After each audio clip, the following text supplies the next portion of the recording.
Weigel and Wilmette Theater. Let's give William Corgan a hand, everybody.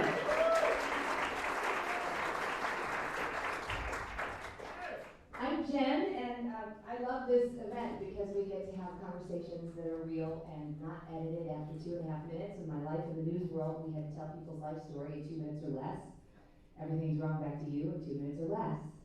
So here, as many people know, William Patrick Corgan is his birth name, and Billy is what many people know him by, but friends have been calling him William for a while, so we're going to see how it sticks. How's that sound? You want to pull the microphone closer? Can you say hi? How you doing?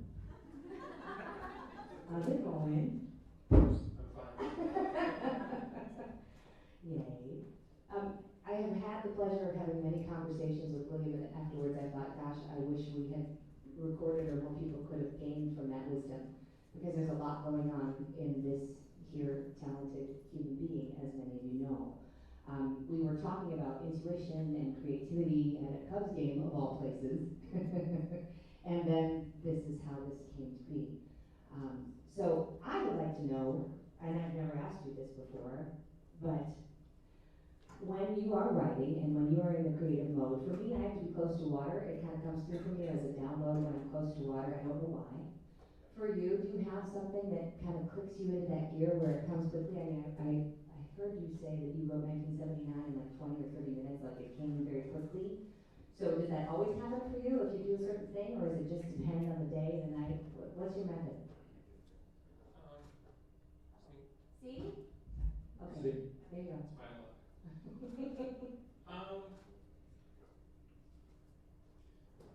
I've said many times I'm a whore when it comes to creativity. You're a whore? Yeah. Okay. You'll take it when you can get it? No, I have some ethics, but it's probably not the best way to start. But I think creativity is. There's the tweet. William's a whore. Back to you. Well, there's nothing new there, but I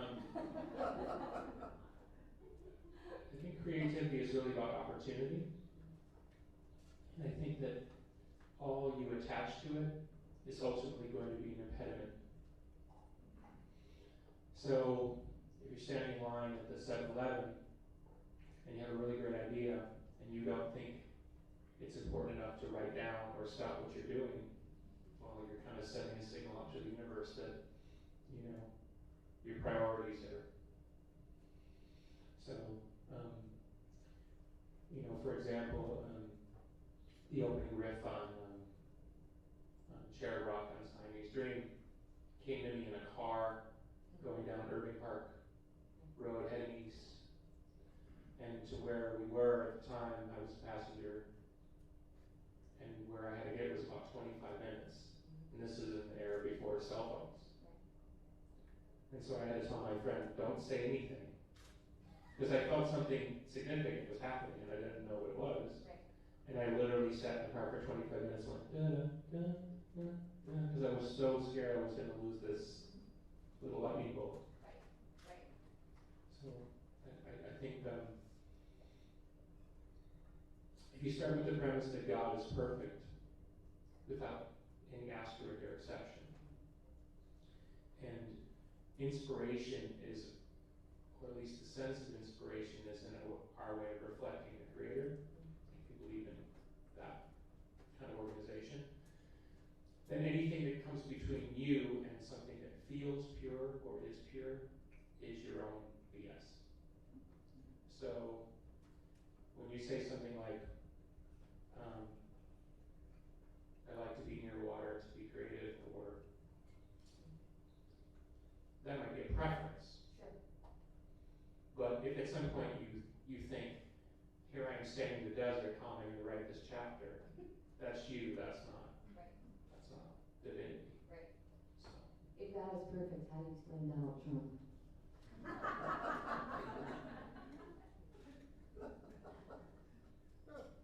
Well, without getting into the politics of it, because it is a time unlike any that I remember. Of course, I can read about the late 60s and early 70s. I was very small, but or you know the 30s in Germany these other kind of tumultuous times in history, and certainly there's hundreds of examples coming back. I tend to look at those things through the prism of people rise to the fore to express an unconscious desire. So when people say, for example, well, Donald Trump is the face of the angry white man who is frustrated by the process, I think, okay, so what? As is any other version of, Gloria Steinem represented something about women's liberation, or, you know what I'm saying? It's like people rise to the fore as symbols, and having at times, and in particular one particular time, been a symbol myself, you start to understand that there's an unconscious process at work with the public that is far larger than the personality. So the question isn't so much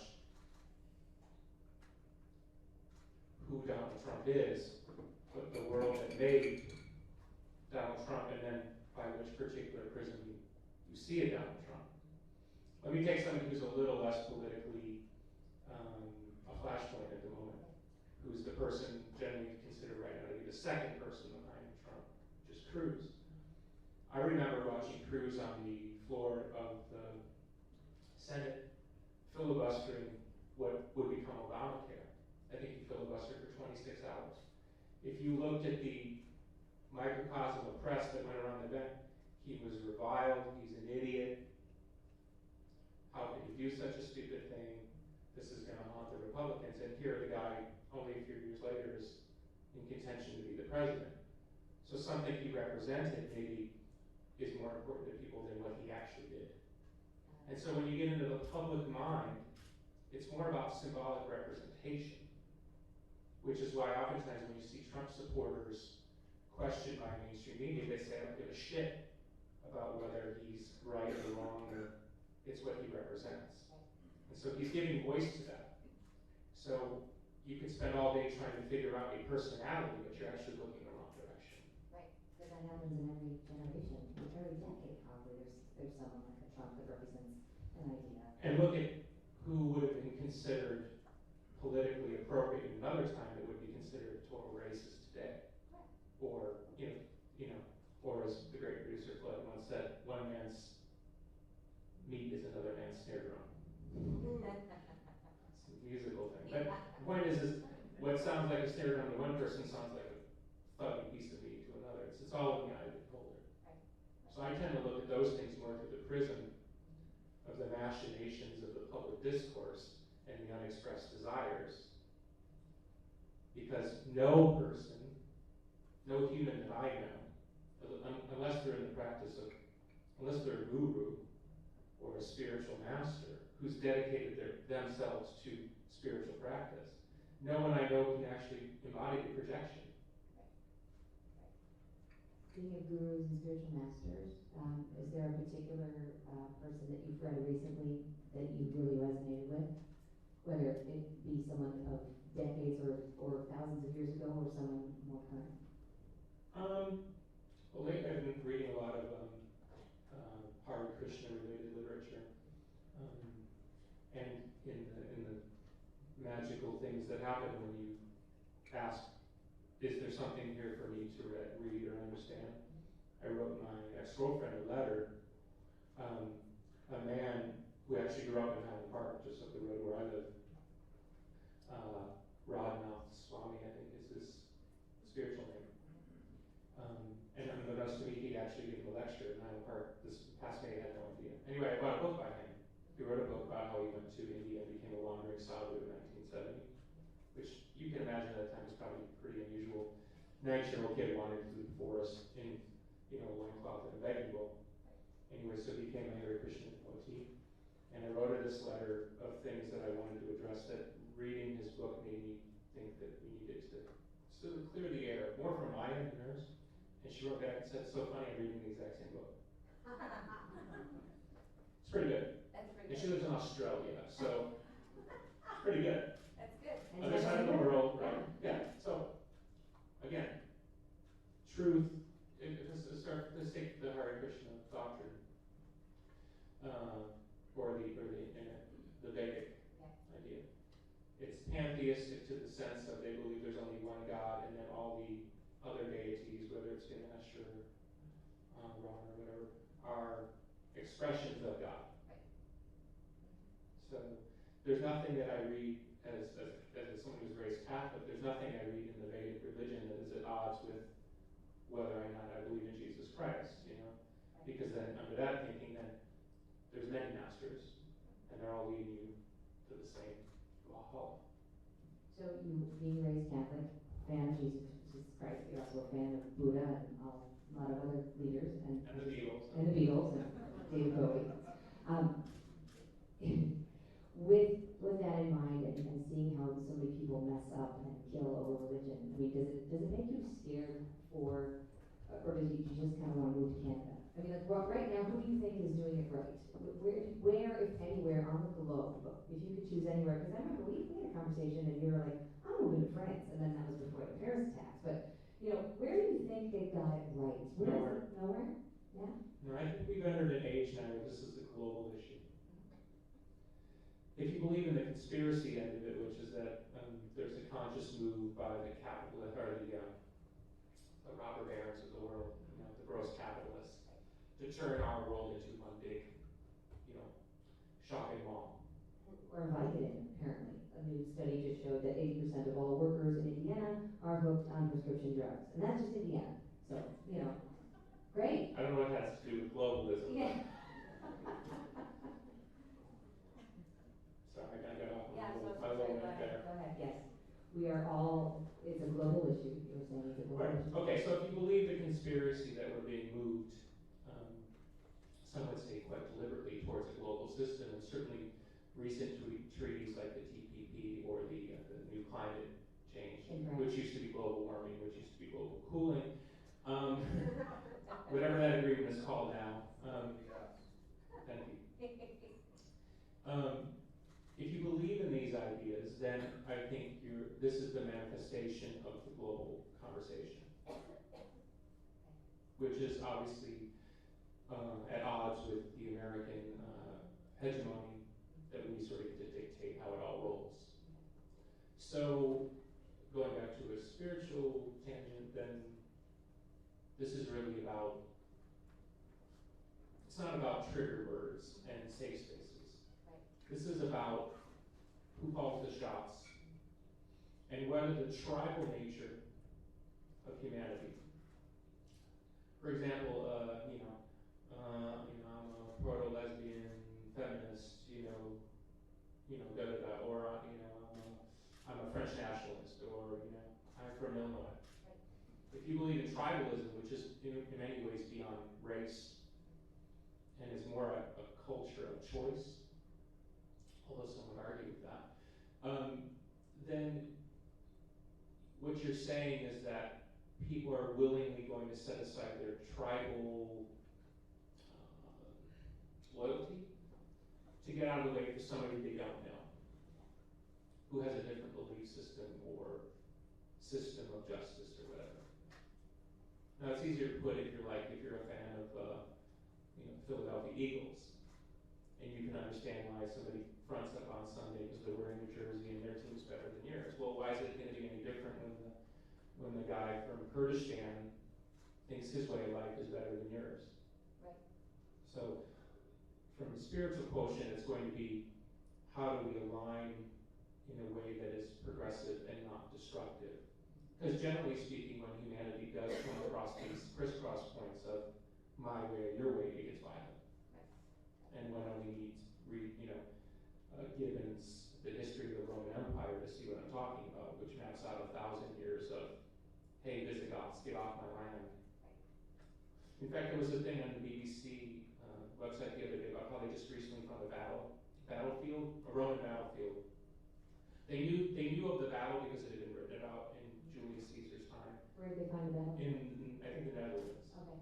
So now because of satellite mapping, they can see things they never saw before. So they know this is where the battle took place. And I'll keep it to 20 seconds. Essentially what happened was, the Romans tended to operate on temperate climates. So their empire was basically, spread through the Mediterranean up through the England. Because basically sort of the weather was dealable. And they let all the crazy people live up north where it was cold. And then occasionally they got out of control, or they didn't like what they were doing, they went up there and said they didn't like it, and we'd go back and forth, right? Well, there was a situation where, whoever up there got a little too out of hand, and they went up there and brought the Romans sent a bunch of stuff up there, and they said, okay, we're going to surrender, we give up your right, and Caesar ordered them all killed. And they wiped out between 150 and 200,000 people. Imagine what that was like in 2000 years. I mean, so my point is, history dictates that he or she who has the leverage is going to use it. That a PC argument is not going to get somebody to stop when it's in their self-interest, their tribal self-interest, to wipe you out. And that's been going on. Yeah, that's what I'm saying. That's a human condition, which you could argue is hardwired in the human animal brain. I'm not here to argue it for or against, but if you take it as a precept, and history seems to dictate that, well, we have never not done that. Right. We've never not done that. So now we have that, right, as a primal instinct, and then you add social media to it. Now you personally, you are not on Twitter, but you used to. I quit Twitter. You quit Twitter. Why did you quit Twitter? What happened? You broke up with Twitter. Can I put this in Chicago language? Twitter wasn't doing shit for me. Facebook? And actually Twitter called me, somebody from Twitter called me, they wanted to know what happened. Right. And I told them basically that in kind of language. It's very obvious to me, and if anybody's interested, there's plenty of information coming out with what the social media oligarchs are now doing. Right. Whether it's Facebook or Twitter and Instagram, it won't matter. Right. The faces will change and the names will change, but it's going to be the same construct. Look no further than what Facebook is doing to magazines and newspapers. All their click rates are down like 60 to 80%. I think I read like Times was down. Times sales went down like 60% the last year. People are reading on Facebook instead of going to the website of Time. Yeah, but it's slightly different. And I'll try to be quick about it because it's probably a bit off topic. Guys, we're so on topic with the schedule and the outline, as you can tell in the conversation about it. Well, I don't know what's interesting. This is, I guess we're talking like this. Well, I don't know why you're on Twitter. And you talk about how that we're creating a generation of narcissists because of Facebook. Oh, we've already created a generation of narcissists. That ruined our world. That ship is sailed. Okay, correct. That ship is sailed. Yeah. And Look no further than try to have a conversation with a millennial to know what I'm talking about. Right. Between the selfie stick and the texting, I mean, I was at dinner with 4 of them, and nobody was looking at me. I was like, hi, and when we go to Mars later, is it cool with you guys if I park in front? And they're like, nobody cared. Nobody noticed. It's very frustrating, but it's the world. So how do you adapt to this? You quit Twitter, and then what? Well, let me go back to my thing. Yeah. Because I think it's kind of like how I started. I think if we understand these things from a bigger meta point of view, it's easier to relate it to our own experience rather than that's what I did. Yeah. Okay. Very fascinating, and I'll use an example because I think it's an easier way to illustrate it, although it's a slightly different model. MTV starts, right? They have nothing. So they have to go to all the labels and say, look, we want to play your videos. You know what I mean? We can't afford to pay for the content. We can't afford to pay you per minute what we would pay for real content, like a show. So give us this free content, but in exchange we'll promote your things. And eventually, as everyone knows, MTV got so out of hand, they crushed the labels, ran their business models into the ground, and then basically turned MTV into a normal network. Off the backs of the musical artists. Take your, Janet Jackson or whoever. They made gazillions off all these people. They still pretend to be a music network, which of course they're nothing like it. They're more like a socialist construct or something. 14 and pregnant, Yeah. Right? But the point is they cried poor in the beginning. They glommed onto somebody else's heat, to use a wrestling term. They transferred it to themselves, and they eventually shot in the head the people who made them. Okay? So that's what Facebook and Twitter are all going to do now. Facebook's a little bit different because of the way it's set up. I think they have a better thing in the marketplace. I think as people like me are waking up to where Twitter's weak against what's called celebrities and what celebrities bring to Twitter, I think you're going to start seeing a mass exodus. Of social media in Kardashian brings to a Twitter is worth more than 400 people who have the same number of followers. So they take everything that a Kim Kardashian brings to a Twitter. Now in Kim Kardashian's case, she can turn that and sell cosmetics or her own clothing brand or whatever. But for people in the middle, which I would put people like us in the middle, we don't get that same exchange. We can't turn around and go get a shoe deal because we're tweeting something. And so in essence, Twitter and other social media platforms take and take and take from something that I built. My name, my music, my whatever, and they go, thanks a lot. And then you repackage it. I mean, Jimmy Chamberlain and I, when we brought the pumpkins back in 2007, we sat down one day and we did the calculus. And we realized that for every, and this was almost 10 years ago now, we realized that for every 100 people we had on Facebook, we sold one record. So we were catering to 99 people to sell one thing.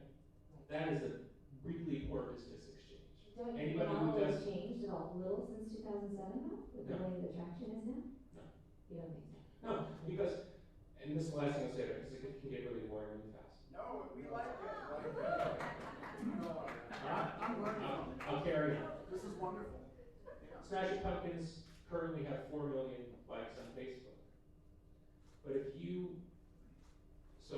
you're checking my site every day, and I put something like, hey, I took my dog for a walk, and a little picture, you'll see it. But the other 3.99 million people won't because they're not visiting it every day. So what Facebook wants you to do is boost your posts. Or, and this is where we get to dumb land, you have to do really dumb stuff so that you click on it, and you click on it, and you click on it, so then it goes viral. So you create a culture where idiocy reigns and rules, not quality. Not quality. And we don't know it, right? I'm not saying anything radical. So you're creating a social ecosystem that rewards being inane. So the counter of that is knowing a lot of comedians who use Facebook and Twitter to their advantage. If they're funny, which is their world, then it goes viral too, and that's their business. So maybe for them it's not so bad. But see, I would jump on you right there and argue because of the social mob construct of Facebook, how many comedians on Facebook are truly saying what they would really say in the world that Richard Pryor grew up in. I learned as a white kid growing up in the suburbs, and I had a lot of exposure because of my father being a musician to other cultures and other points of view. Right. But I learned from Richard Pryor because he was willing to say things that made me look at my world and go, oh, he's got a point about these people I'm growing up with who are outward racist or closet racist. Right. And his comedy and his social thinking and his brilliance made me look at my own race, white people, differently. Okay? But if people can't have open conversations, if you have people like Jerry Seinfeld coming out and saying it's not even worth playing colleges anymore because the social justice warriors will be all over you the minute you step out of line. So, yes, you're right about a comedian using Facebook or a musician using Facebook, but I guarantee you that the minute they put something in those systems that doesn't align with the social justice mob mentality, the risk is too high. So you have a watering down of diversity and a homogenizing of general messaging. That, as an artist, is death.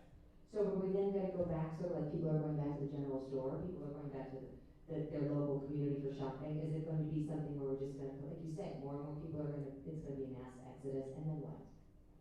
Well, I don't think it's a mass exodus from Facebook. I mean, they're too tied into the big governments. Right.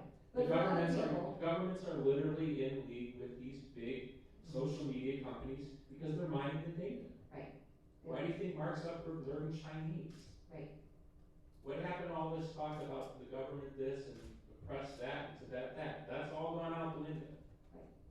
Again, money rules, power rules. It's not going to change, which is why I go back to my earlier point. When tribe 1 meets tribe 2 meets tribe 3, is everyone going to go, hey, high five? Hey, we all know I how saw to your do it. documentary on, you know. Right.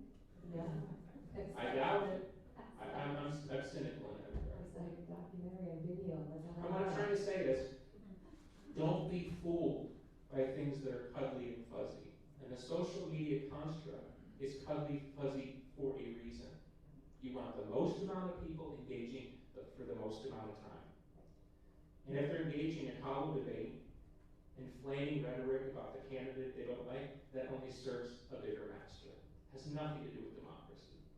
True democracy is uncomfortable. This is not uncomfortable. Look no further than read some posts on the New York Times and read the comments. Right. Go on Breitbart and read the comments. It's all right there.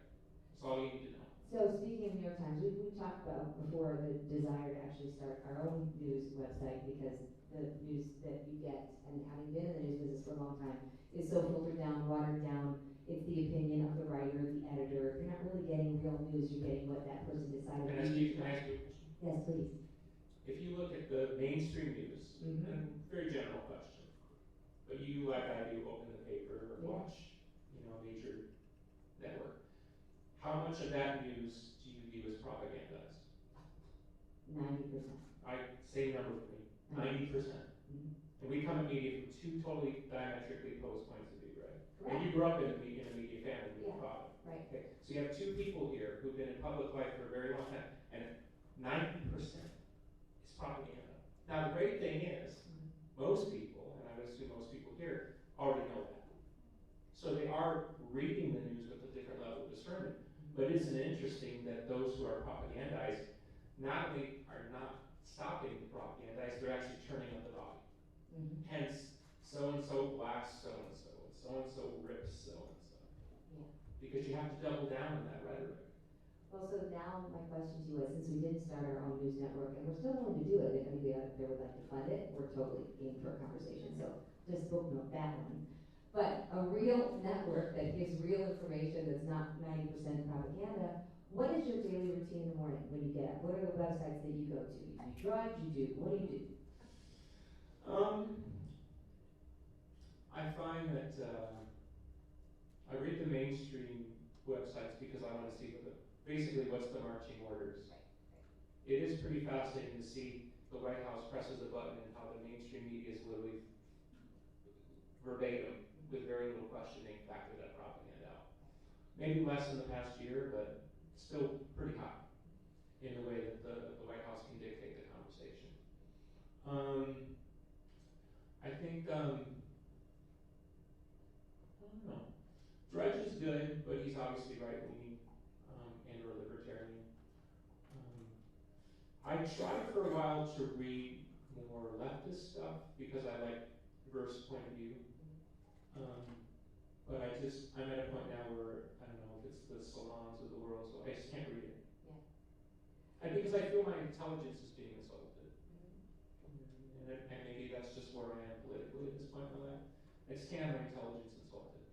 So I went to this conference called Images and Voices of Hope, which is a lot of journalists from all over the globe that want to use the media to raise awareness and bring hope. And so I met an anchor woman from Israel. She was so amazing. And she was talking about how she did a story on how families of slain Palestinians and slain Israelis got together for lunch once a week to cry as grieving parents, forgetting what side they are on.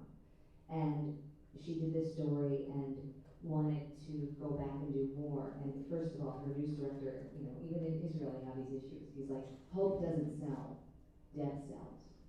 What's the saying? If it bleeds, If it bleeds, it leads. Even there in Israel, if it bleeds, it leads. So this was going on, and I'm having this conversation with a woman at a conference in New York from Israel. They're like, it's a global problem. Hope doesn't sell, but I truly think it does, and that's why I always wanted to do a news show that wasn't just the squirrel on skis at the end of a newscast. Like, that's not news. I'm talking about real information that's community driven, about things that are changing. But I would stop you right there because, and this probably comes across as more of an indictment, but I've kind of moved on this particular perspective in the last couple of years. And I would say it like this. People who don't want to know, they don't want to know. Doesn't matter what you put in front of them. Doesn't matter. Right.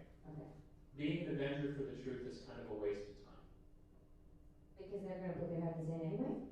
Yes, and you have to try to respect that maybe they want to be that way. You know what I'm saying? Like No, because if that's the case, then people would still be segregated in cafeterias. And if Rosa Parks hadn't gone on the bus, I mean, I can't live with that. No way, Jose. If you put your head in the sand, that apathy pisses me off, and ignorance really pisses me off. But I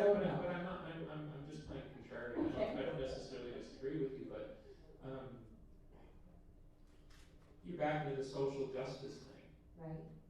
I mean, Melissa Harris Perry, who's the gift that keeps giving on MSNBC, literally got into a discussion yesterday about Darth Vader being black.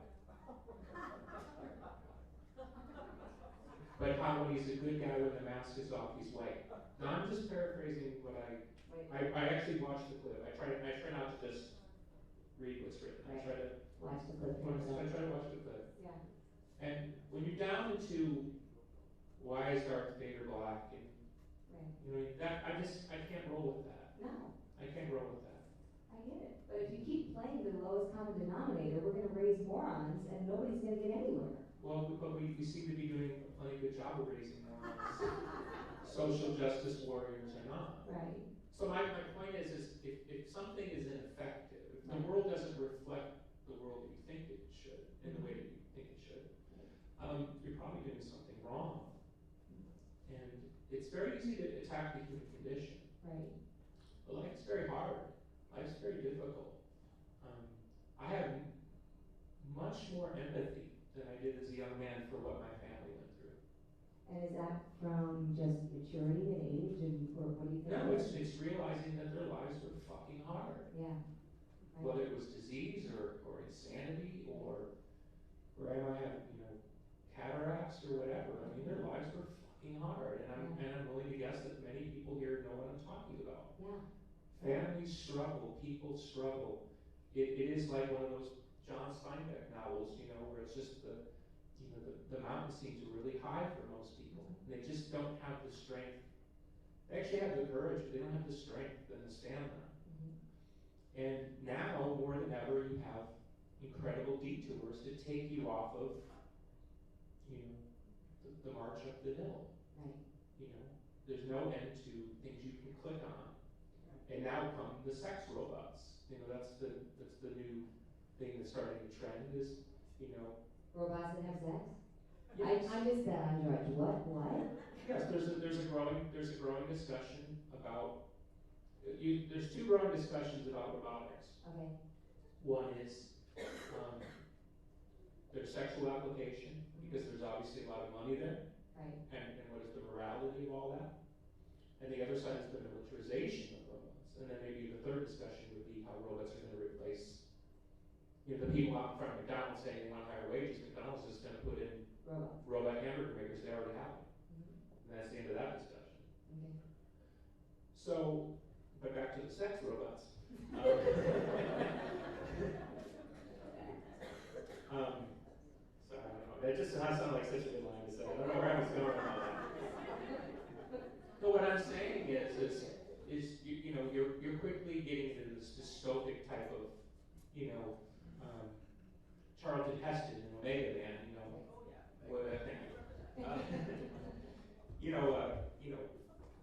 it's you and all you got is this little cubicle that's soylent green, and well, shit, you might as well have a sex robot because you don't want to deal with a real human being who's only going to disappoint you in age and all that stuff. These are tectonic shifts in not only the way we live, but the way we face our fear. Because anybody who's watched Lord of the Rings or read any spiritual books or even read Jen's books knows that at some point in the crisis point of the hero's journey, the hero, he or she must face the thing they don't want to face. All right, speaking of books, how's your book coming? Slow. You have what, 5 books worth of stuff? Why don't you do volumes? I mean, does it have to be all one? Because if you do, it's going to be like that. I can't talk about it in that way, but yeah, right now it probably charts out to be about 1,000 pages. What's it called now? Has that changed? The current title is God is Everywhere from Here to There. God's been working here. Okay. And it's been more like changing, obviously, names to protect the not so innocent. Yeah, no name names. Yeah. I've talked about that in Yeah. interviews. I mean, yes, the average person will be able to go, oh, that's so and so. Right. But it's not meant to be a clever legal device. It's actually meant to get you out of what you're thinking of and take you, hopefully, into the very interpersonal experience of what I experience, which I would argue is mythology. Most of what I've experienced in my life isn't real. Well, it's interesting, you talk a lot about, well, you just traveled with Jimmy, you played again with Jimmy Chamberlain and Marilyn Manson over the summer, and you and Jimmy reconnected, and that was, it seemed to be really, I saw you guys in Colorado, it was excellent, it seemed to go really well. They were good at that. Yeah, you're good at that, but you haven't reconnected with Darcy, or you haven't reconnected with the others, just with Jimmy, correct? I believe that's the legal standing. Okay.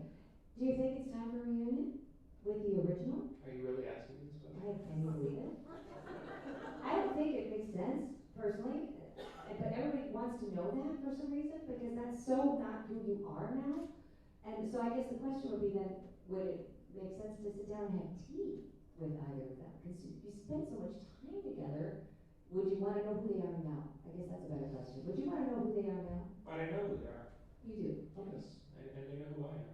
Okay, well then you're When you spend that amount of time with somebody, you know, of course they've matured, right. and I would hope they. But you're very different from who you were in 1996. Absolutely.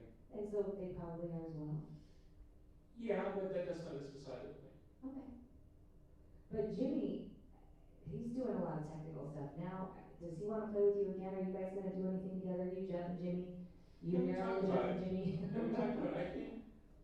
I think the way to answer every one of these questions is, I have no interest in doing anything that's inorganic. Right. Mm-hmm. Like, there's people in my family I don't talk to. Mm-hmm.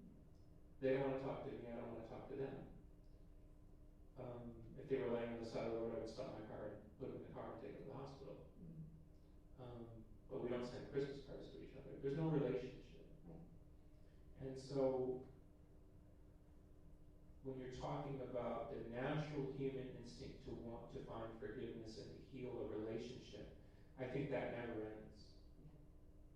That's a human thing. It has nothing to do with the band or people's creepy memories. The business of it all, I find quite gross. Of the band, of the music business now? Well, I think that's nothing to harp on. That's a solid everybody hears from everybody. Yeah.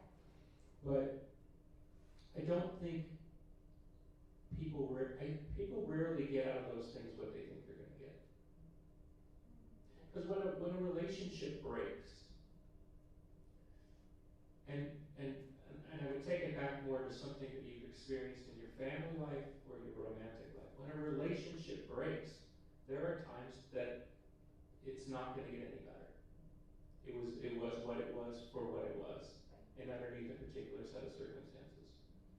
So it's not like somebody's out there waving some ungodly amount of money in our face where we have to check our egos at the door and say, well, we can turn this money and I'll save the whales with the gazillion dollars I'm about to make. There's no temptation there for me. So it's strictly, on my part, it's strictly, would I like to find peace? Absolutely. Absolutely, of course. But beyond all the other stuff, it's like, gosh, I can't even imagine navigating those waters. I have to say your Monuments album, I run to it probably once a week. I find it so incredibly awesome. Is anyone here also in that camp with the Monuments? Scattering. No, it's There's a scattering. That's outstanding. So you've got a video of Run to Me, and I want to ask, why did you choose Run to Me to make the first video? I mean, it's great. It's a great choice, and it's a beautiful video, but... That was actually the third video.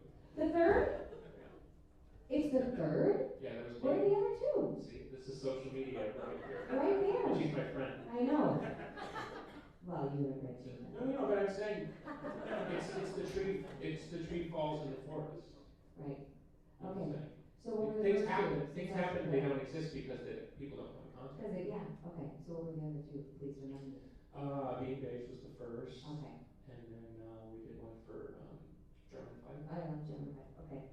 I love Jenniffer. And then Run to Me. Okay. With that whole process, obviously with not being an MTV world anymore at all, is it still gratifying to Not at all. Not at all? Not at all. To do the video? It's like, forget it. So why do it? Because I wanted to. Oh, okay. But it's not gratifying. We do lots of things that aren't gratifying. Okay. That's true. I peel carrots. It's so not fun. And wash dishes and take out the garbage. Yeah, okay. Yeah, and I don't mean to denigrate it that way. Right. For example, the last video that my friend Linda Strawberry made, Okay. I I gave her a budget, and I said, do whatever you want to do. I totally trust you. And she would send me edits, and I would, offer critiques, but it was totally up to her how it all went. Right. We did it as completely as an artistic exercise. And the video was well received. I have no idea whether it sold any records or not, because I didn't even check. I didn't call somebody and go, do we sell 5 more copies? Right. I did it strictly because I wanted to do it. Right. But is it gratifying? No. Go up to God's side of the back, take a deep breath, yell your fucking lungs out, and then yell some more. That's what it's like.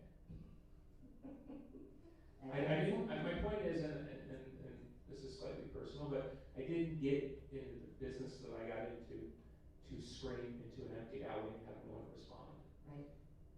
Right. I didn't design this world. Somebody else designed this world for me. Mm-hmm. And I've been handed a number and said, go stand over there. Right. And my natural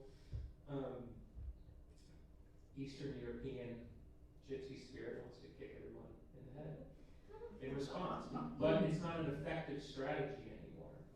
But it's not a surrendering strategy either, what you talk about doing, because if you really surrender that God, the timing is perfect and everything, even if it doesn't feel like it is at the time. We've had this conversation before. Right. Jesus wasn't appreciated until decades after he was dead. I'm not worried about Jesus in that way. Yeah. But I'm saying people might not get you until later, and are you Oh, okay with I'm that? not worried about that. I think there'll be plenty of Hosannas after I'm gone. Right. Because they won't have me to mess it up Well, in my big mouth. but you say you feel you aren't appreciated now the way you should have been appreciated. No, I'm not worried about it like that. Okay. I'm saying is, I'm a high-functioning machine attuned to a particular set of abilities, whose abilities are wasted in a marketplace that doesn't appreciate those abilities to the degree that they should be appreciated. But why try to cater to the market? Why not just do it, if you do it because you love it, if you build it, they will come? You could argue that deeply, but I think there's a greater, I've always been attracted to energy, right? Like when people would see us back in the day, they wouldn't understand the combative nature of the band, or my verbal tirades and stuff like that. They didn't understand it was performance art. We were purposely pressing buttons into a generation that thought they had it all figured out. When you try to engage someone with a different point of view, somebody who assumes, based on your mohawk haircut, that they align with you politically, socially, patriotism, and the minute they realize you're not on their team or in their tribe, how quickly they turn. How quickly they turn. Generation X in particular, there's been an incredible betrayal of values. Incredible. It's the sellout, which was a big word at the time, really is the emblematic word for the generation. There has been far more selling out than buying. Speaking of selling out, I recently read something about how Kanye and these guys are getting paid $1 gazillion to put words like Pepsi in their song or what have you. I mean, did you ever see that one coming, or did you see that one coming? No, but nothing surprises me anymore. Again, it's easy to blame a particular artist for taking advantage of an opportunity. What about the public that just winks and goes, "Oh, big deal"? Because every time we say okay to that, we're giving up something that's far more valuable, which is, let's call it the firewall between art and commerce, or art and government. There's too many cozy relationships between the power structures in this country. And I think I can say that in a way that won't send anybody out the door. A little too cozy. Shouldn't be that cozy. I mentioned the prescription drug thing, and I was kind of making a joke of it, but I truly feel that it is absolutely a disastrous situation that we're dealing with and coping with, and you've been sober for a long time now, and you say, hey man, clean liver, clean living. I wonder for you and your antenna, do you feel like being as healthy as you are? I mean, this guy won't even take Advil, cold, and sinus. I'm like, I got a cold. He's like texting me names of herbs that I should try versus going to my Advil, cold, and sinus. It's terrible for your liver. Yeah, and so, do you feel that your antenna has... But you will still take it, knowing it's terrible for No, I've actually quit. I quit Advil, cold, and sinus. I totally have. You should see. In fact, I'm going to take a picture of my medicine cabinet because it's now all herbs. I'm on herb probation and candle probation. I bought too many, but I digress. So, it's rubbed off. In your living this way and being this way, you said to me once, there's like a tea for everything. You know, everybody wants to take a pill for this or a pill for that, but like there's something in nature for everything, but yet we still feel the need to medicate. And we had this really intense conversation about your beliefs on why you think people want to just disappear and get high. Like why do you think addiction is something that is so hard for so many to not, like you say, life is hard. They don't want to feel their life. They don't want to think about grandma and her disease or their mental health issues or the bills. Is it just so much easier to grab the pills and forget about it? I come in from a slightly different angle, and I've dealt with a lot of abuse. And a lot of addiction, and from band members to family members to the whole deal. Well, and I've had my own issues too. Right. Addiction is control. It's not lack of control, it's control. It's control. Okay. I feel very strongly in that. Okay, tell me. And I'm willing to be countered on that, but I feel very strongly addiction is control. It's the energetic equivalent to a kid who won't eat his broccoli. The kid feels totally powerless sitting in the high chair. Somebody tells him when to get up, when to go to bed, what to do. The kid figures out, wow, if I don't eat this fucking broccoli, I have leverage. Now I have leverage. Because somebody's standing there paying different attention because I want to eat broccoli. And so it begins, right? Drugs to me are the same. It's like, I don't like these conditions, I'm just going to check out. Checking out is a great fuck you, excuse my French. It's a great fuck off. I don't have to be here. I don't have to be present. Or I can amplify myself in a way that allows me an elevated, albeit temporary wavelength to be superior to you who's stuck in bills and life's drudgery. And have tremendous empathy for people who are caught in addictive cycles. And there are so many forms of addiction. And I'm not sitting here hoping that they keep inventing new restless leg syndrome. You know what I mean? I'm not inventing psychopathy, if that's the right word. Well, because of your creativity, so now you're doing art, you're doing a lot of things. You're doing poetry. You've always been writing. You're writing music now. Are you writing music now? Mm-hmm. When you were a kid, they would have put you on Ritalin, don't you think? If you were at a different time because of your creativity and your multi-focus. I mean, isn't that amazing to think that, like, probably the Mozarts of the world, the Bill Gates of the world, these people the Zuckerbergs maybe, that they would have been medicated because of all these psychosis. We've labeled everything now. But they're being medicated in other ways. It doesn't really matter. It doesn't matter if they're being chemically medicated. They're being propaganda medicated. They're being digitally medicated. Their brain waves are being altered and rewired at a very young age by media. Right. And media is a science. You know. Right. It's a science. They know how long and when they switch the channel. I remember having a conversation once where, if you remember, there was a time where Saturday Night Live had only gone to I think they went to one song. With their artists. Yeah, whatever the artist of the week, they would only get one song. I think they went back to two. Yeah. Then they tried this thing for a while. They even tried it with me, where they said, you can play one new song, but you got to play one old song. Right. And I said no, and I lost my chance to play. I think it was the last time I could have been on there because I refused.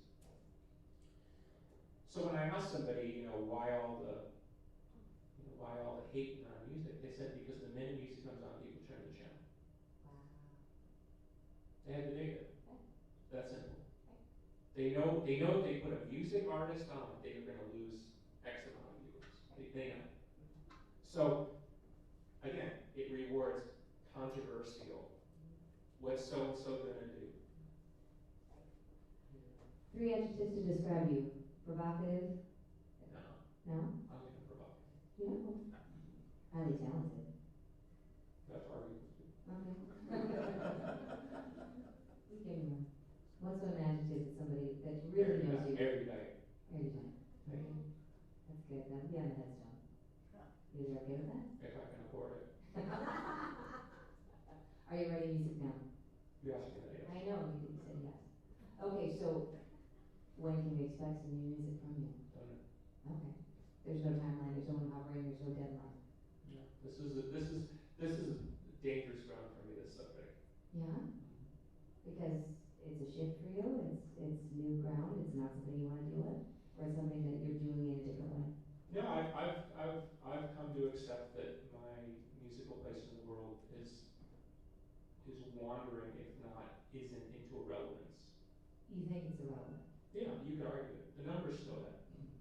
The numbers? Look, and maybe I'm moving the heat off me a bit, but in the same week that Adele sold 2.5 or 3.4 million, whatever, it was obviously a big number, Yeah. and kudos to her. I saw an article where they said, and can you believe Nirvana's, because of the documentary that came out. The HBO documentary. Right, it was unreleased music, albeit sort of home recordings, but still, one of the leading voices of our generation. 5,000 copies. I watched Now, that. see, if you told me in 1991 or 1997 or 2004 that there would be a Nirvana release someday that would only sell 5,000 copies, and then that same week somebody else would sell 3 million, I wouldn't believe you. I would think I was on the wrong planet. Right. Because I may not be good at arguing my own place, but I certainly would argue Kurt Cobain's place. Yeah. Right? Yes. The Cobain's place. Spat over the place. Yeah. Do you have a relationship with Frances? Dean? I do. Yeah. Wonderful gentleman. Very talented. Seems to be a very talented girl. Yes.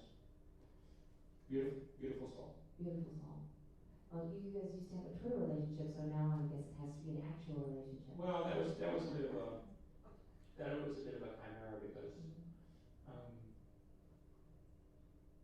hard to get into without getting into the personal nature of it, but maybe it was me thinking that by showing public support it would show something else that was valuable, not to anybody else but to her, which now I realize is worthless, but that was maybe a very different Twitter brain. A different Twitter brain. Yeah, you know, it's the digital pat on the back. And now I think that's sort of irrelevant, but at the time I thought, well, that was important. It was important to me to show that, even if it's hard to not get personal, and she's certainly somebody who covers her privacy, and I certainly covered her privacy. Absolutely. Because sort of like another friend of mine, Lisa Marie Presley, it's a tough gig coming out of the womb when you're famous. Yeah. When you're famous from the first breath. Right. So that's a weird paradigm to take on. And when you understand the personal side of it, you have a different affection for it. For you and your passion for Zuzus and what you do, tell people what you guys do there. You do events. You do events. I mean, Well, right now, actually, our best, most successful event is comedy night. Right. We do comedy nights like maybe once a week. You did one December 5th, just had one. So, okay. So, you guys have events. You have, I was telling, I think it was Brian out in the lobby, that there are t-shirts, a lot of amazing signed, cool stuff of Williams. There's tea. I mean, for like all of your Smashing Pumpkin fans, you have to do your shopping there. I'm going to be going to get some gift bags because the tea is really good. But there's a story behind the tea. So tell me how you found the tea, because you're super picky about what you will sell in your store. Mustard Girl Mustard is in there. Mustard Girl, where are you? Go, Jen. Go, Jen. Yeah, so how did you pick your tea? Sorry, you just gave a shout out. I did, just a Mustard Girl, because she's my gal. She's hard work. I think I had a very naive idea when I started the tea house that, just get some good teas and be a place to hang out.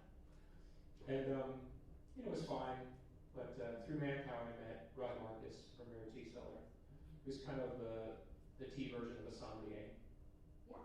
He does everything. If any gets a chance to look at his website, Rare Tea Cellar, he does truffles and all this crazy exotic stuff from all over the world. He's a foodie. Like, he supplies a lot of the rare stuff if you go to Grace or these kind of fancy restaurants. Right.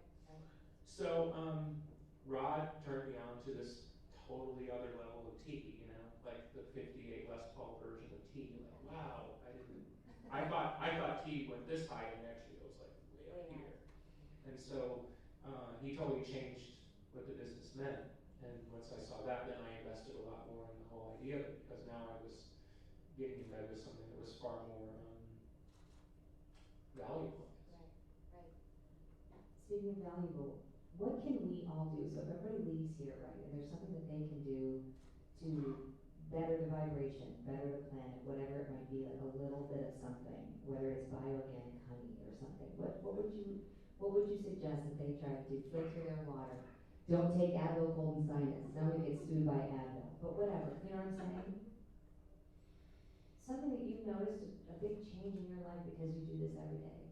That doesn't have to be something too personal. Honestly, Not doing heroin, I'm sure, was a start. No, I'm gonna take your question slightly differently, if you wanna hold me to it, Mom. Okay. I would say the biggest thing right now to any individual is breaking the spell. We're all under sort of a form of mass hypnosis. And I don't care what your political ideology are, I don't care what group you belong to, there's a spell going on. And if you want evidence, and I'm not here to send you in the right direction, if you want evidence, look at the state of the arts. The constricted state of art. Look at the tone of political and social discourse. That's not normal. Now again, I didn't live through the last period in our country that was tumultuous, which was late 60s, early 70s. So maybe it was exactly the same and people were saying the exact same things. I don't know. But I can say in my conscious lifetime, I've never seen anything like this. And we're coming up on a set of,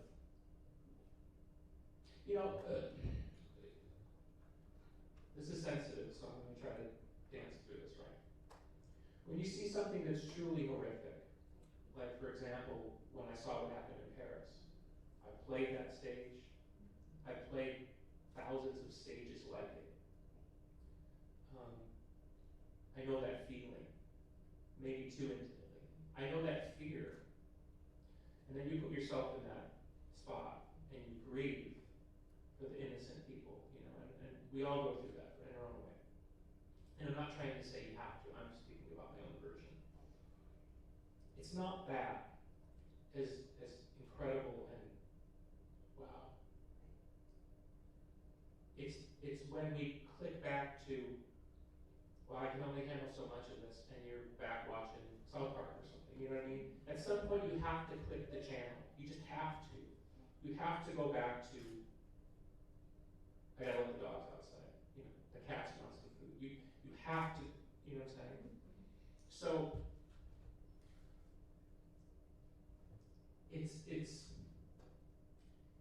we're getting normalized quite quickly to things we shouldn't be able to process that quickly. The tragic shootings and everything. Doesn't matter. Right.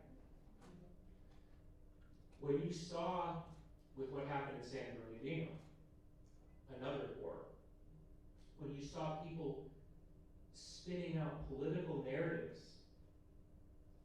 within 20 minutes of the first reports, I mean, that's not, I'm sorry, that's not right? Human to human. I don't care who you are. I don't care whether you're on the complete other side of the world from me, politically, socially. I don't even need you to like what I do. If we can, as a people, move on as quickly as we're learning to move on, that's a spell. That's a spell. So, let me finish.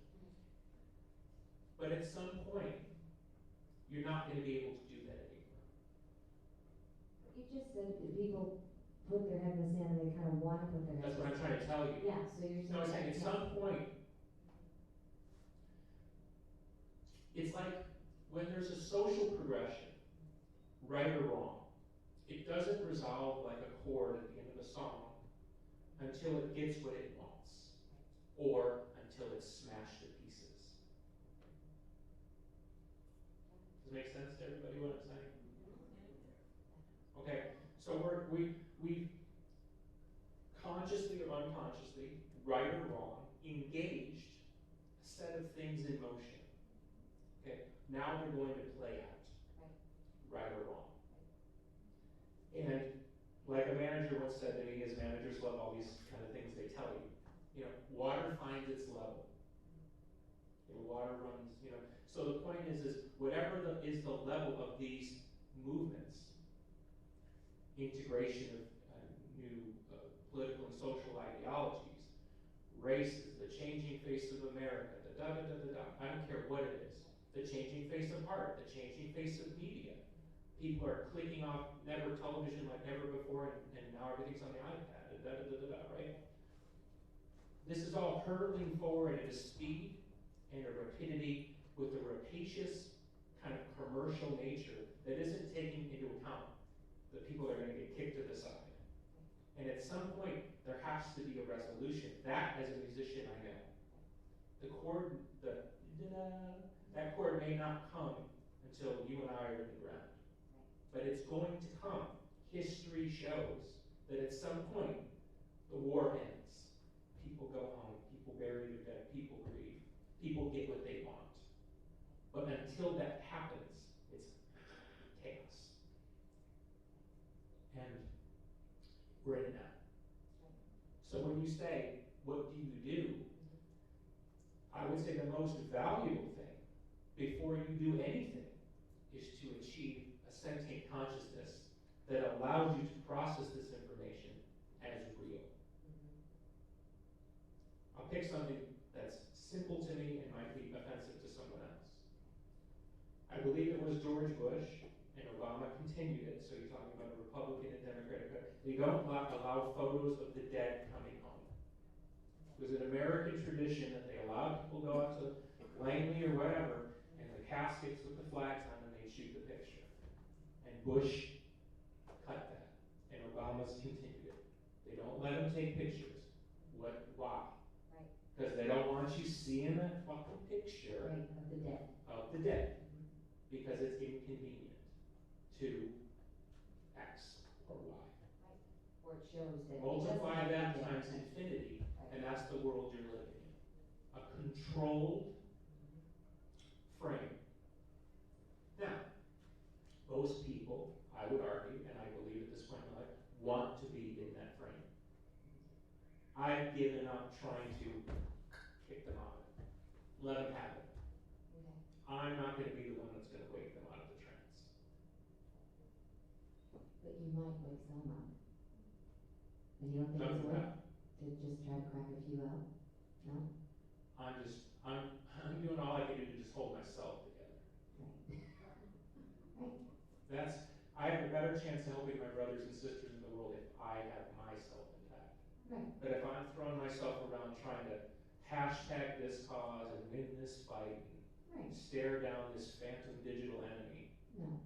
But you could write a song about it that someone might get lost in their car and actually think, and it attaches to that no, but somehow. the data would suggest I'm more likely to write a song that somebody's going to listen to long after I'm gone and go, gee, that was really sad.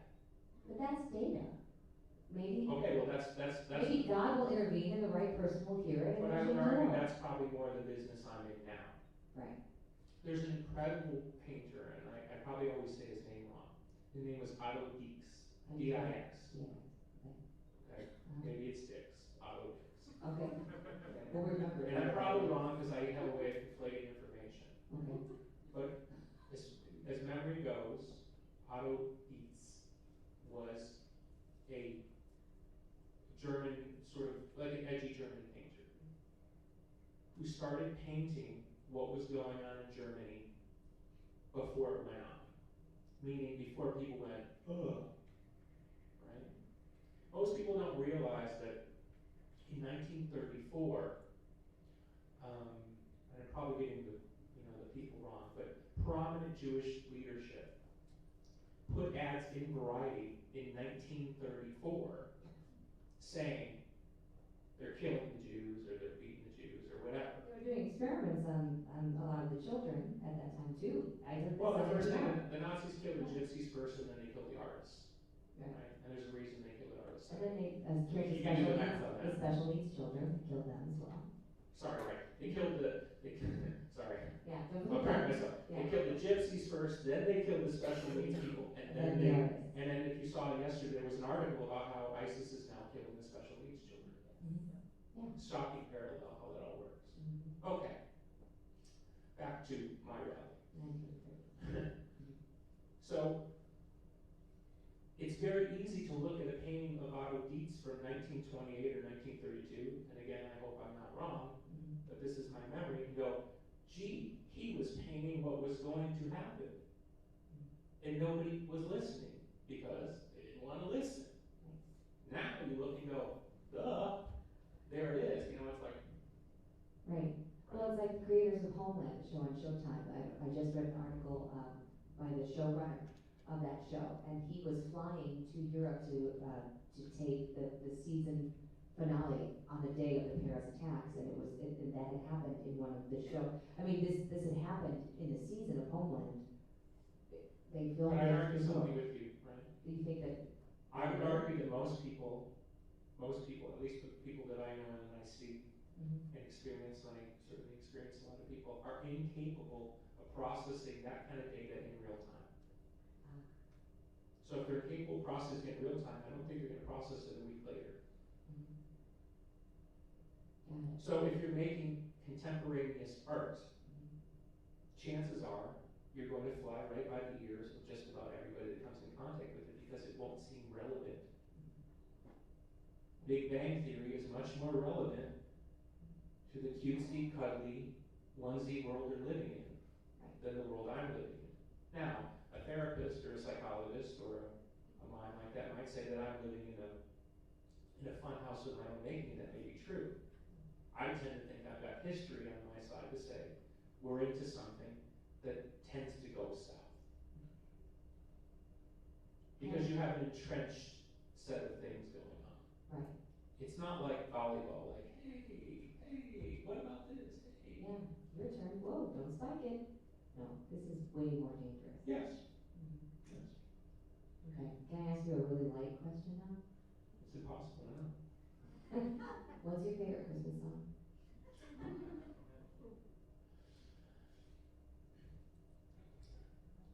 Well, I used to sing in choir, Okay. and I'm partial to Silver Bells. Silver Bells. So William has like a record player, like in his kitchen. You go to visit him in his kitchen, and he's just putting on the 45s of the old songs. And you did a cover of Always, which is not a Christmas song, but one of my all-time favorites because my grandmother and her sisters used to sing that to their mother, and they sang with Ron and Rona's orchestra, and it's a long story, but every Christmas they would sing Always. So I'm curious why you chose to cover Always. It's a beautiful song. Yeah. I'm sure you know the story behind why he wrote it. I don't remember, but He was Jewish, his wife was not, so her father never approved of him. Oh, that's right. Okay. So I did read a book about him. He so. said, I'll make her dad like me, I'll write a song and we'll make some money and then maybe he'll like me. And they made a ton of money. The song was Always, the dad still never liked it. Did you know Irving Berlin only played on the black keys? Yeah. And he had a special piano made so he could play in every key, Was it only on back black key? keys, which is how he wrote. Nice. Okay, well, I think we're gonna get some questions, but I just want to thank you. No, I'm This really is where it grateful. goes really dark. No, yeah, really, we're not talking about black keys, but no, it's really important for these conversations to happen, and I also, okay, last question, what do you think is the biggest misconception about you? From the public's standpoint. About you today. Just the fact that people are laughing. Alright, people make assumptions from 1993 from a story I heard about you, like you were saying, you were doing performance art, when you might have been throwing a guitar. I think the biggest misconception is that they didn't understand I was playing a character based on me. So there is, there's an autobiographical root. Right. But I was enhancing and elongating that character to prove generational points. Unfortunately, most people aren't sophisticated enough to understand it in that context, and so no amount of explaining is going to change their idea that I'm this or that. And again, factual data doesn't matter. So it is what it is. I live with the ghost of Billy Corgan. That's my joke.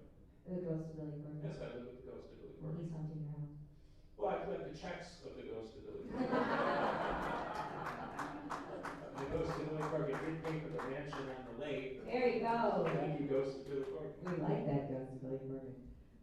We'll do our next conversation will be all about mediums and psychics because that's an entire other That's true. chapter. But you do believe in. Can I tell you one little story? Please. It's quick too. I went to see a great medium who talks through spirit. This is about 6-7 years ago.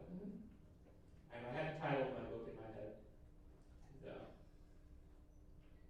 And I was thinking about writing a book. And she looked like this and she said, "You're thinking of writing a book, huh?" And I said, "Yes." And she goes, "The angels like the title." And I thought, okay, the angels like the title. And she goes, God is everywhere from here to there. Shut the front door. Yeah. And I had never told anyone the title. So that was my signal to start writing, and I'm still writing. I was writing today. So go back to that medium and say, what do they say now about how to end the book?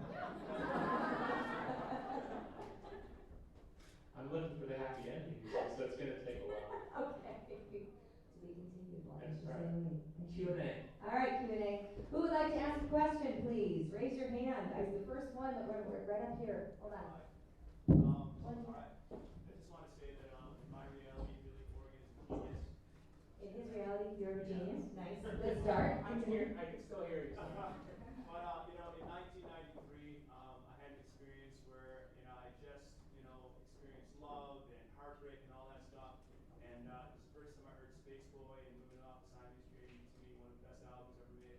And like that music and those songs in particular, like are kind of intertwined with my like perception of like just love and heartbreak and all that. So I just wonder, like, for you, is there any music or any songs out there that kind of like represent, and kind of paint that picture of this kind of love or heartbreak for you? Was there anything? You mean not his work, but somebody else's? Just something that just whatever. It doesn't matter what. Well. Thanks, the lights. Something's That's a good question. I don't know. Like when you were growing up and listening to Black Sabbath or, Yeah, well, but I wasn't listening to Sabbath for romance. Yeah, no kidding. That's the lights. That's the lights. There you go. Okay, yeah. It's fun. It's a great question because if I was going to pick music that touches me in that particular way, it's usually music from Stax. Anybody know Stax artists? Booker T and the MGs for this band, and there's a great song by he's still alive, he still sings, incredible, William Bell. Okay. He had a song called "I Forgot to Be Your Lover," I forgot to be and I was going through a breakup a few years ago. I think I was waiting for somebody at the airport, and you pull off the side of the road and just listen to the CD, and that song came on, and I started weeping. It was like, because it was so dead on to what I was feeling. So generally, my father listened to a lot of soul growing up. So I think when I think romantic, and I think Luna was very, because people didn't understand Luna as a song, for example, and I used to tell people it's Curtis Mayfield. I love Luna though. But you talk to these hipster writers, they wouldn't even know who Curtis Mayfield was. It's, Chicago, a great singer, had so many hits and really was a revolutionary force, also socially. Yeah. So yeah, growing up on, Al Green, and I tend to think, if I'm thinking romance, and that's more my jam. That's cool. Answer your question? Yeah. Okay, in front. Hi, my name is Owen, and this was titled "The Conundrum of Creativity," and I was thinking of like today's music. Is there music that you think that you like that just has come out by like younger artists? And do you think there is a conundrum of creativity? Yeah, that's a good question. I'm really bad with the music that's out there question. I just gave up. I didn't hear anyone singing to me. So as a fan, I feel kind of dispossessed. You don't think Adele's got something special? She's great. She ain't singing for me. Got it. Yeah. Are you listening to a lot of new stuff at all? No. It's a rambling theory, but I think that all artistic forms, generally speaking, have a shelf life of about 60 years. So if you count Elvis, beginning of rock and roll, which some argue with, but that's 1956, and we're far past my 60-year mark. And whether it's Impressionism or Cubism or something, things just kind of run out of gas. In essence, you can't so when I hear music now, I think it's like a hodgepodge of a lot of things that have already happened, which of course artists are more than entitled to, but I don't hear a lot of innovation. Most of the innovation I hear is in production, which is like CGI to me. Right. It's like going to see, the new Iron Man, it's got new CGI. If it's not a good movie, I don't give a shit. So I see a lot of CGI music, but I don't hear a lot of soul. So it doesn't tend to work for me like that. And I'm sure they're out there. I'm sure there's the Nick Drake of this generation making songs somewhere in Indonesia. I just don't know. Do you have a suggestion for William to listen to something in particular that you love? That's speaking to you? Come on, now's your chance, dude. Quick. What was I listening to lately? 2, 1. Tell us afterwards. I was back to Marco is what I was. Back to Marco? Back to Marco, okay. Let me finish, because I think that was the conundrum question. Great question. And thank you for appreciating that there was a title to this. There's some rainy in summer. Somebody actually asked me that question today, so I do have an answer. Okay. The conundrum of creativity is it has nothing to do with the intellect. And the world will, generally speaking, tell you that you must use your intellect to be creative and point you towards things that be like that or do that. But most creativity at the meta level is intuitively inspired and driven, has nothing to do with the mind, and the mind only organizes and collects the royalty check. So the conundrum is that you have to get out of your own way. Just like we said in the beginning, when I said I like to run by the water, and you're saying you just got to find it when it comes and hits you, your mind is You gotta get out of your own way. Get out of your own way, yeah. Yeah. For example, I was working on a piece of music yesterday, and it's kind of boring, and it's nice, whatever. Nobody needs any more nice music from me, so I'm just sitting there and not thinking much of it, and I gave up. And I had that 1 second flash of just play what you feel, which at that moment was nothing, right? And something came out of me that was totally the opposite of what I was feeling, but was sort of accurate to the way I feel about the world or something. And I was like, wow, this is really weird. Because I never would have intellectually made up this idea. And it was so much more organized and so much cooler than anything I would have thought of. And that immediately connects me back to a lot of my best work, because those things came from that exact same atmosphere of, I don't know what to do, what do I know?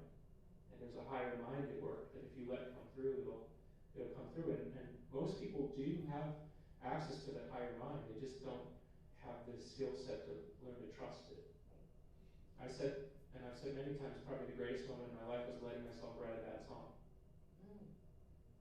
Because I spent so much time trying to write a great song. If I don't write a great song, I'm never going to get out of this horrible job. I'm never going to get out of the suburbs. I've got to write a great song. I've got to write a great song. And when I finally wrote bad songs, the great songs came right behind them. Because it was a way of honoring that human beings are composed of a lot of uncomfortable things that aren't always timely. Consistency is the great hallmark of a relationship, not peak moments. It's really about consistency. And if I can go back to the pumpkins for a second, it's somewhere along the magic line, we lost our consistency with one another. So it took more and more energy to create that moment. Right. Until it just becomes too expensive. Like there aren't enough therapists and, white straitjackets to get you there. And then you get in the, 5 tour buses and all that stuff. You know what I mean? Just, Did I answer your question? Did I answer the conundrum question? Yeah, that's good. Yeah, that was good. Good, not very good. Hi there, my name is Jay. Hi. I was going to actually ask you questions about music and whatnot, but the conversation today has been awesome.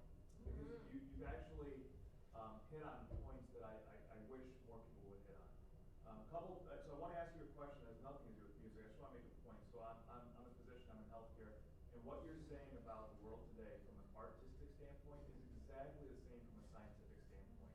10% of physicians actually give a shit. The rest of them are slaves to the system. They don't care, and most society has no clue. Most society has no clue that healthcare right now is being run by administrators that are completely built on data. One of the biggest hospital systems, 50% of hospital systems in Chicago are owned by one organization. Lindsay, can you give the microphone just so people in the back can hear what you're saying here? Okay. So you were just saying basically, healthcare and art and politics is all the same. 10% are actually, people who actually care, are making a difference, understand things on a different wavelength. They're well-oiled machines, as you were saying, and the rest of them are just slaves to the system.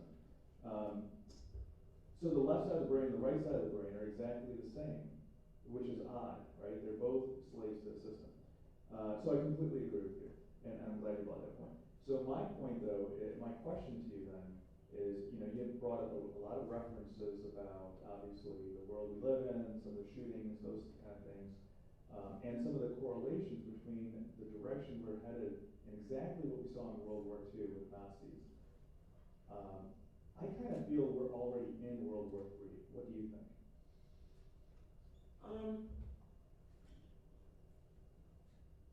That's a good one. I tend to be a little bit more optimistic on this in that. Let me take a step back. There's a belief that divinity can come in a moment's notice. Jesus spoke of this, Buddha spoke of this, that you can achieve the highest level of sentient consciousness like that.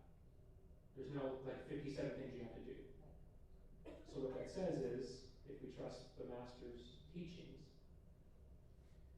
is that if you want it, or you're willing to get out of your own way, you have access to it. It already is.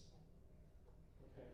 So if enough people on this planet decided they truly wanted to live on a peaceful planet, we would be living on a peaceful planet. I'm not speaking like a Pollyanna. I'm saying the opposite, which is more people than not want to live on a violent planet. And violence, as we all know, takes many, many forms. If I could digress just for 1 second, because I think this is one point worth mentioning, because this is a perfect opportunity to do it. I grew up around a lot of people in my family and my extended community who were racist. I wouldn't quantify them as bad people, but they were racist. They said all the wrong words and said all the wrong things. And I heard what they said behind closed doors. And as a child who was sensitive, I thought, I'm not going to be that way. So when I look at the social justice movement, I don't see a lot of hearts and minds changing. I just see people retreating back. Where Grandpa's just going to say what he's thinking in front of Grandma, who goes, Bob, be quiet. You know what I mean? He or she or they aren't going to change how they feel just because somebody shames them into thinking and feeling that. Because we're in very much of a shaming culture at the moment. In fact, I do Q&A sometimes before pumpkin shows, and I did this thing one day where I said I'm everything you can think of. Every ist you can think of. So I'm a racist, I'm a sexist, I laid it out and said I'm guilty. So let's just move on. Because I just wanted to get it out of the way, because as a public person, you are forever on the hook that if you say the wrong thing, here comes the hatchet man to take away your status, your career, your opportunity, your right, and of course there's a tremendous amount of hypocrisy involved in who they go after. They tend to leave their friends alone, and so we all know that this is a part of America. Anyway, the reason I'm saying this is, because I've had to meditate quite deeply on my country. When I was a younger man, I said lots of stupid stuff, like America sucks, and whatever. Shit you say because you think you're supposed to say it. So as I'm moving into a different part of my life, I'm thinking, what is my country? What country do I want to live in? Trying to, in essence, create the intention so that I can be it and I can embody it, because we can have these conversations openly in a safe space. And the word that came to me that I think is so relevant, and this is probably going to be my heart for the next few years, is people say America's a racist country. I would tend to agree with that. But we're a tolerant country. And I think, because words are important. I'm a singer, words, the sound of words. It's tolerance that makes America different. We have incredible tolerance. Incredible tolerance. We are tolerant as a people like no other country on the face of the earth. Our tolerance level is off the charts. That makes me proud. Yeah. So, and they say sanity is the ability to hold two contradictory ideas. So you would say, how can you live in a country that you think is Racist. at its root racist, but at the same time feel pride about its tolerance? And I would say that's exactly the point. Because tolerance creates the opportunity for change and growth. Real change of hearts and minds. Yes. The way people learn to love their neighbor is to go to the picnic, to have the kids grow up together. And after 20 years, they just look over and it's like, they don't see, the next door neighbor wearing a sari or something. Right. They don't see it like that anymore. I remember when we had a huge influx in around 1971 in the western suburbs of people from Pakistan, Vietnam. You know, there's a lot, I don't know what that was about, but they all seemed to settle in that part of the world where I was living. And I heard those things like, you know, you smell the food. You know, we never smelled curry before. You know, what was the smell? And it doesn't smell weird. And here we are, you know, whatever, 40 years later, I wouldn't even think twice, right? But I had people 40 years ago going, what is that? What is that? Why are they dressed like that? What's with the dot on the head? Da, da, da, da, da. And here we are in a very short amount of time. That's really not a big deal. So that's what I'm saying. Tolerance is the American way. So because of our tolerance, we're probably not in World War III then, yeah? Or when the day... No, I think I've answered the question. I think it's a really important question. Yeah. But what I'm saying is, in order to overcome something, let's start here, okay? And let's make an assumption. If anybody wants to argue, now's the time to argue, okay? We're all afraid, okay? We're entering into an unknown. That seems to be the narrative. If it's false, most people believe it. If you look at the polling, terrorism, for example, is the highest concern of the American public, above even the economy, which, by the way, has never recovered and sucks. Okay, so let's just get past that too. Okay. So if we're generally, collectively afraid, in the hero's journey, you must confront the fear. It's much easier and supple to confront the fear as it is. Not the phantom that you think is there, but the fear that actually exists. So, let's say, for example, we are entering into the beginning stages, or we're already engaged in World War III. I won't even get into the politics. Anybody who knows the world that I inhabit, starting with Alex Jones on down, will know that there's a lot of weird shit going on. Let's just skip past that. The only way that all works is at some point we have to unify. We have to unify. You know, the divide we fall. So if for some reason, truly, our American way was under threat, truly, and you could argue it is, they just closed down all LA public schools today and sent every kid home. 900 schools. Because of a threat. Now, I'm not a genius, but if that's all it takes to get people to move and not do something, well, one can argue there's going to be plenty more of that happening. Okay? So if this becomes a constancy, which God forbid, let's say this becomes part of our daily milieu, the only way we get through it is by aligning on something that we can agree upon. And if we can't, well, down you go. In essence, right, you deserve to fall because you're not strong enough to fight. And fight doesn't mean fight. Fight can mean defend. My favorite story of Jesus is when he goes in the temple and he turns over all the tables and says, get the fuck out of here.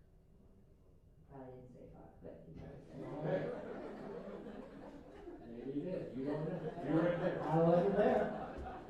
My point is there's a time to get angry, there's a time to rebel, there's a season, time to season. Beautiful song, right?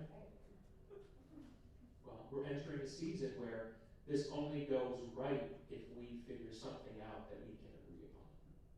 And in order to do that, we need a song from you! This isn't a Broadway musical from 1939. Wait, do you want to do musicals? I did not want to do. Oh.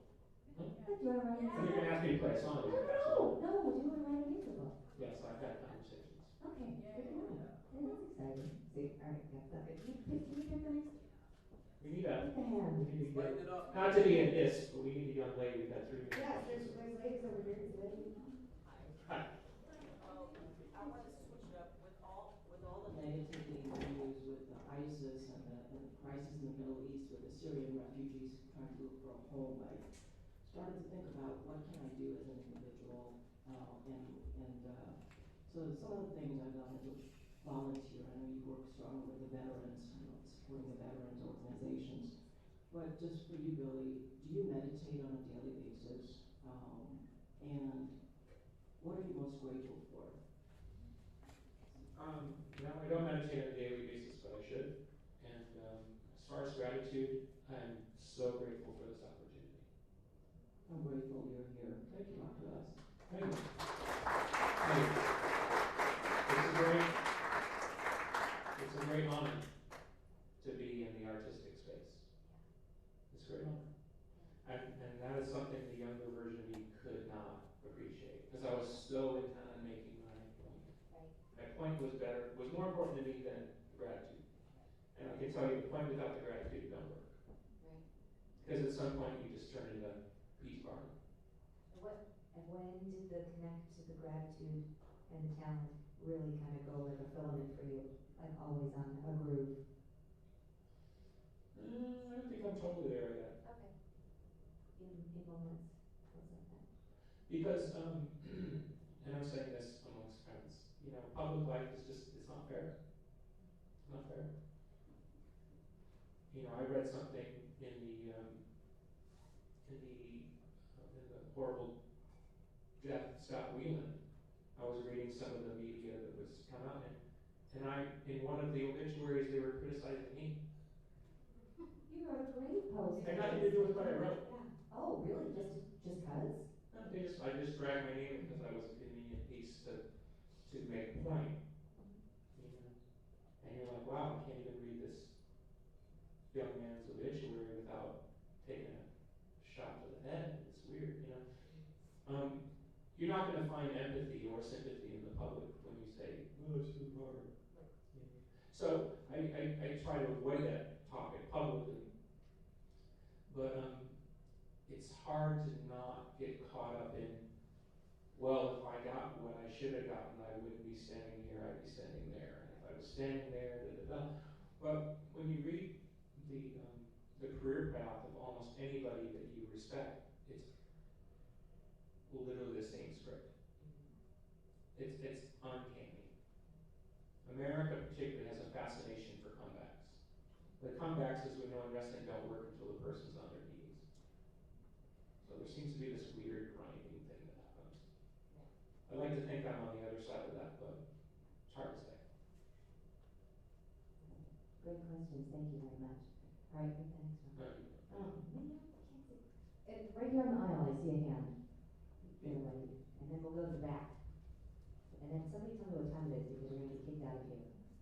I want to ask about if you found the recipe or the to-go to 1, 2, 3 for letting go, healing the loss, whether it's career, you were talking about your teammates, pumpkins, relationship, whatever it is, just mainly loss and just letting go. What has helped you, I guess, recover from not dwelling on it? That's a fantastic question. You have to start with the principle, I believe, that the present is the only thing you have. So if you find yourself thinking of the past or the future, in fact, to go back to the meditation point for a second, I can't remember what guru it was, but he had a very interesting meditation technique, and it was very simple. It was, you breathe and you stay in the present. And if you find yourself thinking of the future and the past, you take another deep breath and you go back to the present. That's the entire meditation technique. That's what you have to master. So, loss really is an inability to accept what is. Yet when you come out of it into a different, let's call it range, like when my mother died, it was here, and then after a couple of years, it was here, and of course it's receded over time, and then at some point it doesn't move any further. It sucks because she died. The acceptance, it's like, it's more back to the kind of control idea. If I don't accept this thing, this horrible thing, this tragic thing, it's like a way of saying it didn't happen like I think it did, or it didn't hurt me like I don't want it to hurt me. It's like something like that. And when you finally let that go, it frees the energy up for an active relationship.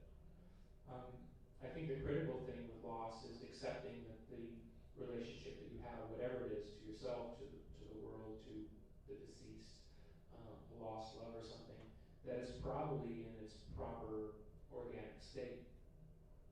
And that some other force above us that has a much better and more consistent version of how to run things, predicated on love, I would argue, kind of hasn't worked out.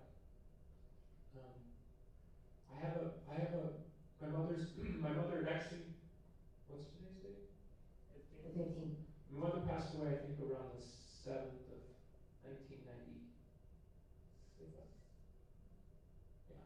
So it's just after 19 years. I have a relationship with my mother now that I never had when she was alive. But in order to have the relationship, I had to accept that she was dead. It's kind of weird, you know what I mean? You won't win in bitterness or regret. There's no winning. It's just the quantum physics. You suffer if you keep replaying it. I mean, you physically suffer if you keep replaying it. But again, I think, and this is a tender subject, rooted to myself, I kind of like the suffering. The suffering gave voice. My mourning over my mother gave voice to the regret. And the regret gave voice to the things that didn't happen. And the things that didn't happen, I could fantasize. I see. Because there's feeling and then there's suffering, which could be dwelling. Right, but it's a known thing. I didn't grow up with my mother. After the age of 4, I didn't grow up with my mother. Okay, so I can sit there and say, Mommy didn't do this, and Mommy didn't do that, and Mommy should have been there. Well, there were a lot of days I could have picked up the phone and called Mommy, and I was just too busy chasing some dumb chick. Right? So in order to work through what Mommy didn't do, you also have to accept what you didn't do. It's much easier to stay on the fantasy side of what Mommy could have done or should have done. God is great, in my humble opinion, because he or she is working on what you need, not what you want. What you want is cookies and Right, the things that you need to heal keep showing up, right? What you need is to heal these things, and I believe that what shows up like a repeat lesson, it's different costumes, but different characters show up to help you heal things that haven't healed. Right, yeah. When I was in a very transitory stage of my life, I hope I'm answering your question. Okay. I was in a very heavy transitory stage of my life, and the person I was in relationships basically asked me, what the hell are you doing? And I said, well, I'm done dismantling the house I was living in. Right? And she said, okay, so what are you doing? And I said, I'm staring at the vacant lot. And she said, well, what good does that do? And I said, because whatever I build there, I want to build there to last. I don't want to put up a temporary structure to go through dismantling it again. When people ask about the Smashing Pumpkins, if I'm being honest, the only way I'm interested is if it was something that would last. And I don't mean we're back together, Siamese dream 2. I'm saying is, if you're going to heal, you heal. If you're going to move on, you move on. I had a great therapist for a while who's from Chicago, and we were talking about anger as it's associated to, lack of forgiveness or something. And he was trying to get me to access like this kind of molten lava anger about something. So I did. I got to this Grungy place. thing. I was wearing the flannel shirt. I had a goatee. I was angry. Yeah. And I said, now what? He goes, you move the fuck on. You let it go. Get it out, move on. And the answer was, I didn't want to let it go. I quite enjoyed what I was getting in exchange. The problem with that kind of stuff, particularly as it pertains to art, is it's cancerous. You get a lot of good songs out of She Broke My Heart, but you wake up one day and there's nothing left. You're hollow, because you haven't been putting in the good stuff. So, that's a good one. That's a good one. That's a good one. Okay, now you choose. Yes, ma'am? Lady in blue. Blue. I've always used your music as a source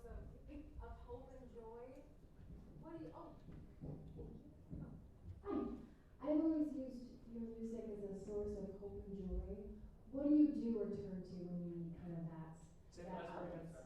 Oh, what do you do when you need that kind of outlet for either joy or hope? Where do you turn to? Is there music or movies or? I'm a sucker for old movies. Oh yes, what are some of your favorite old movies? Golden Holiday, what are some of your favorite classics? I don't know. I'm really bad with titles. I know that's terrible.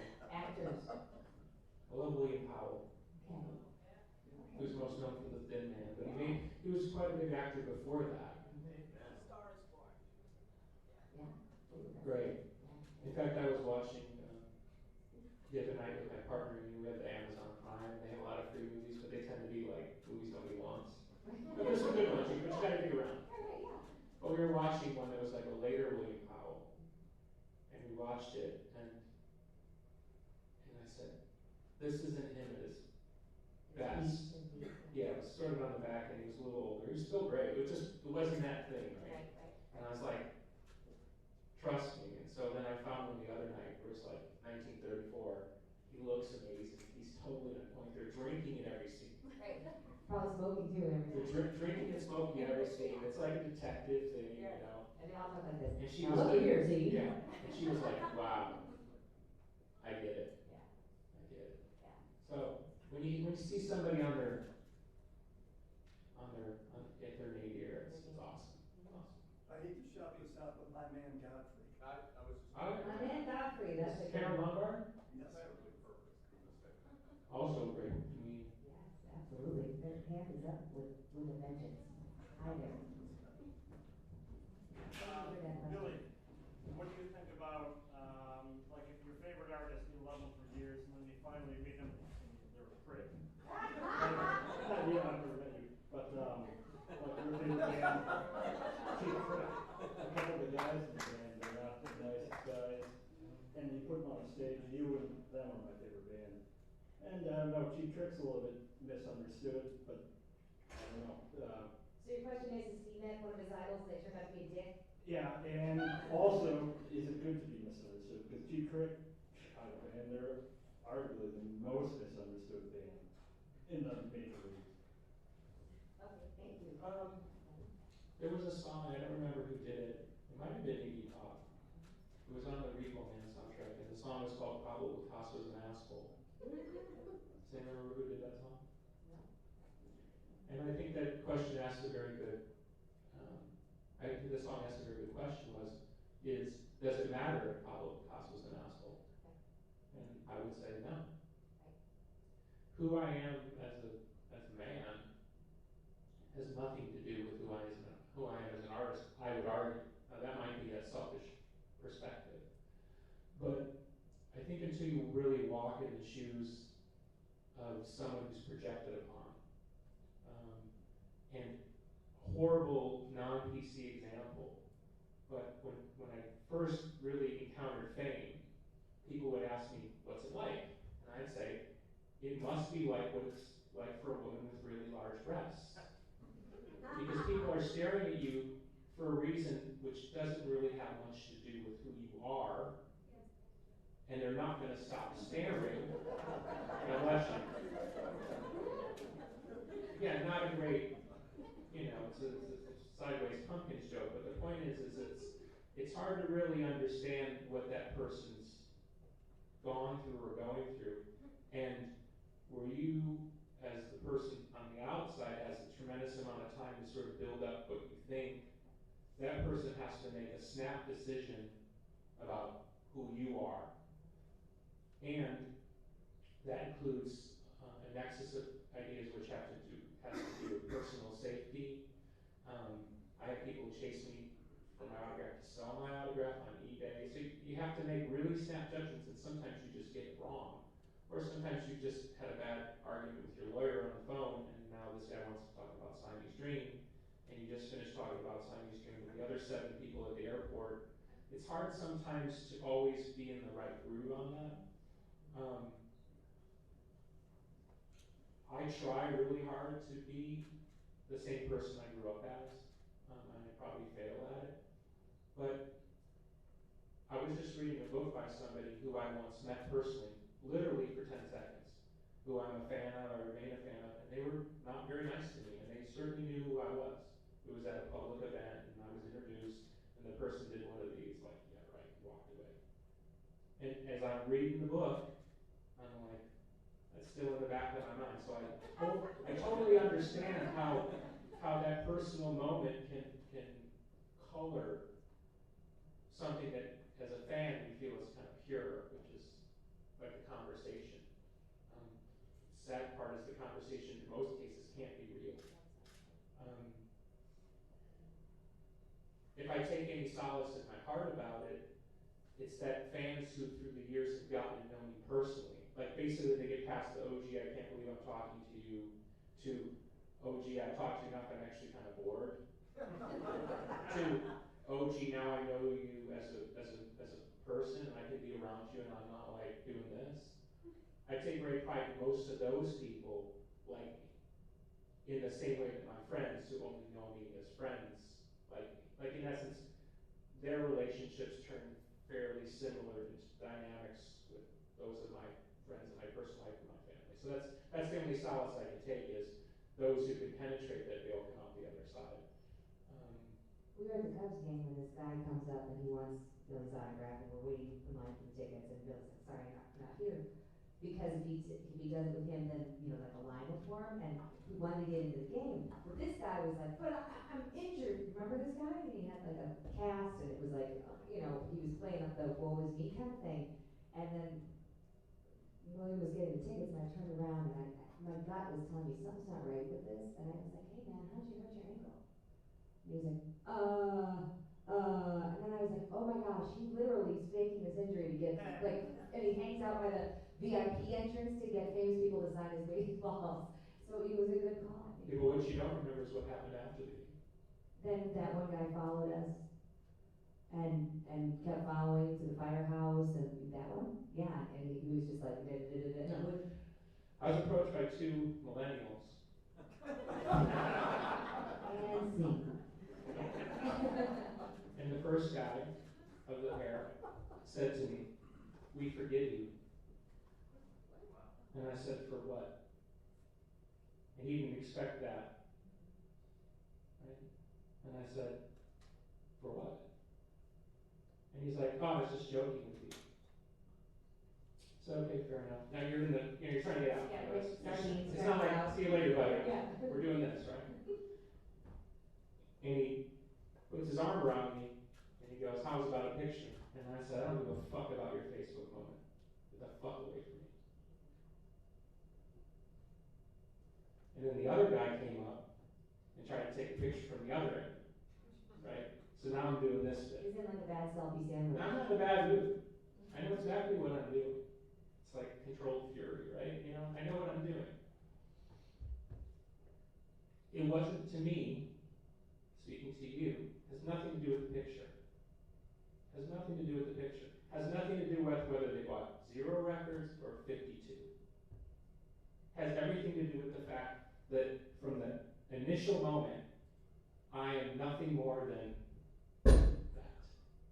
And I don't know if you think I'm that, fuck off. So I have a lot of those moments. I am literally, as I like to say, the Eiffel Tower, that you stand in front of and go, and I don't care. But isn't that the price of fame? No. Ivory. No. Sorry. If I'm being straight with you, that you don't pay me enough for that. Don't pay me enough. No. I'm being funny and conversational. I didn't sign on to be the Eiffel Tower. You know what I mean? Now, if I felt that I got the same respect that anybody walking down the street should get in terms of space and human dignity, that my rights were not being stripped at some level,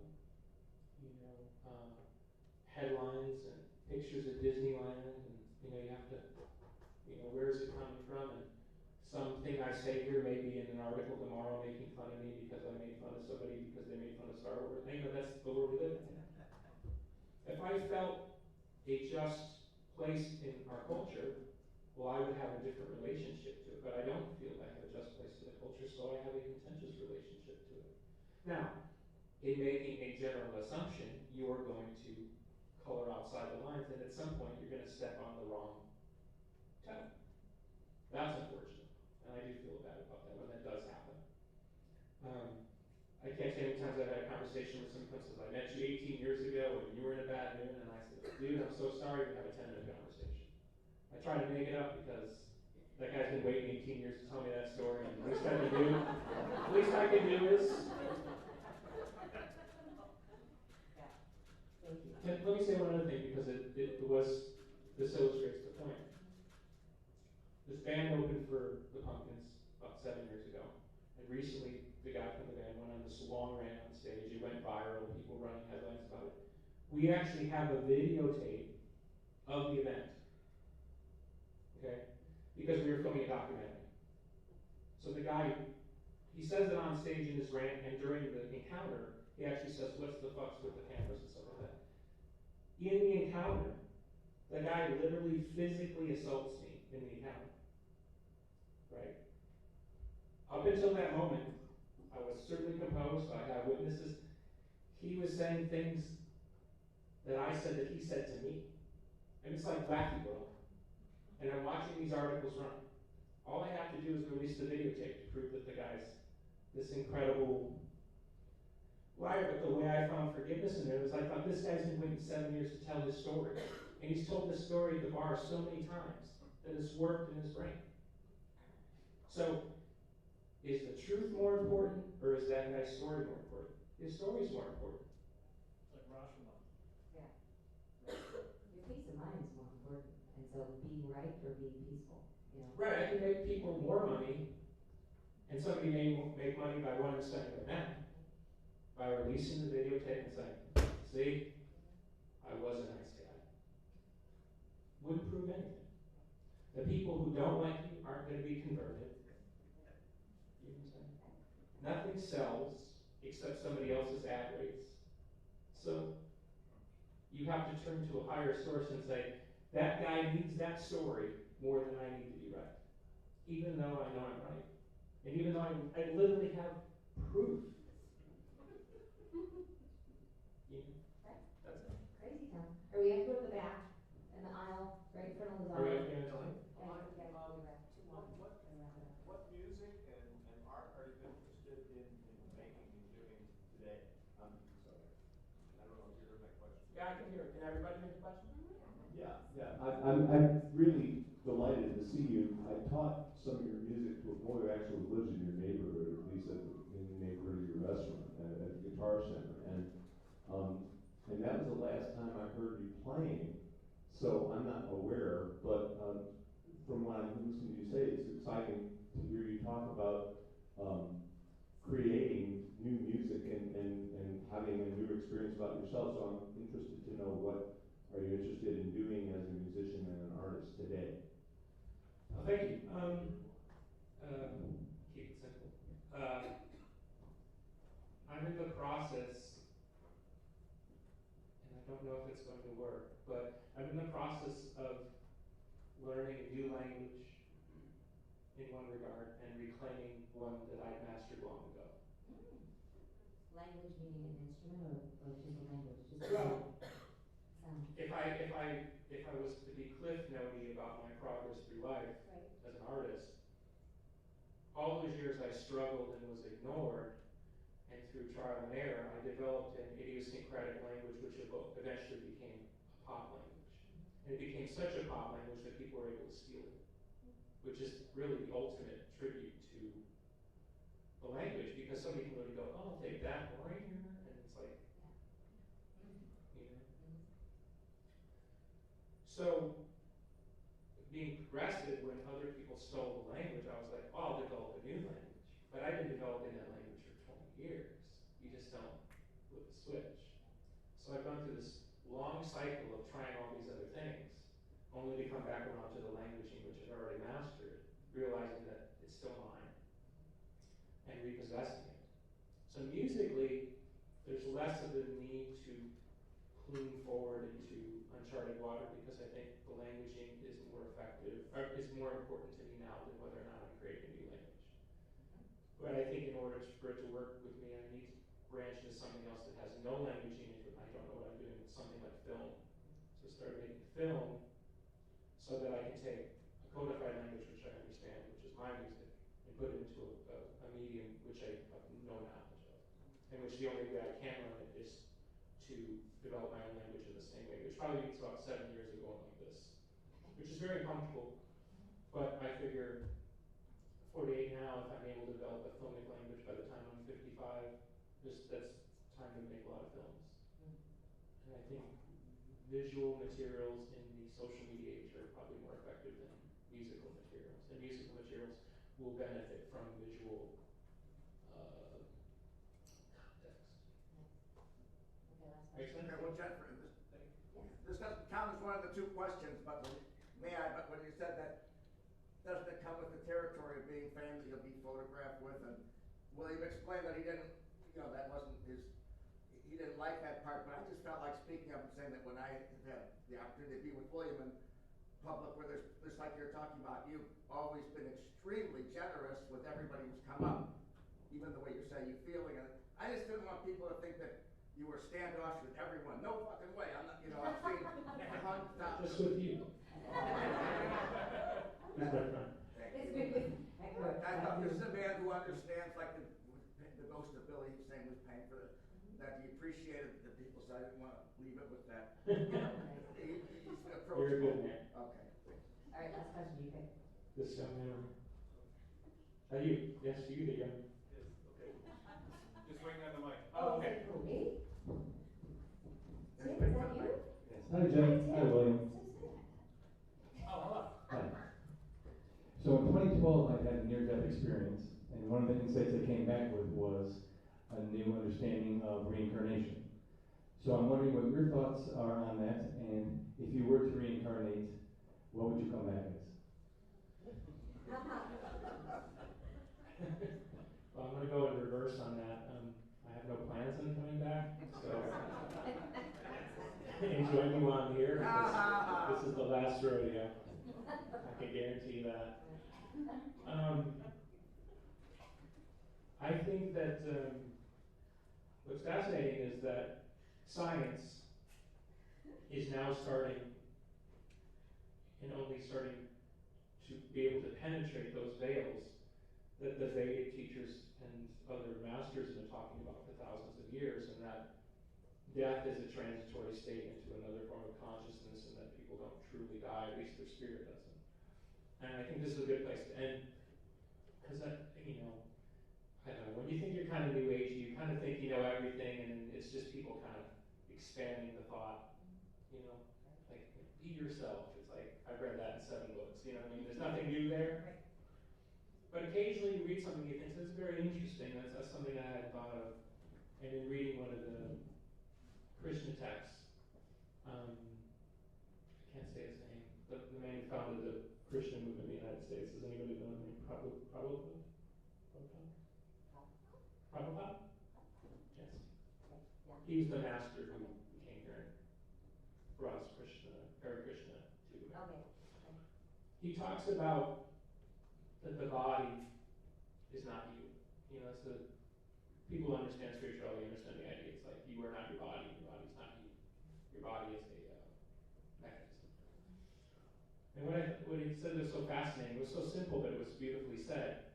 He said even the most desirous woman, the most famous movie star in the world, the minute you take that spark out of the body, nobody wants the body anymore. And that was a really beautiful way to put it. And what he was saying is what you're really chasing is the spark and not what you see. What you see is the matrix. It's some sort of construct. And I think that really helps.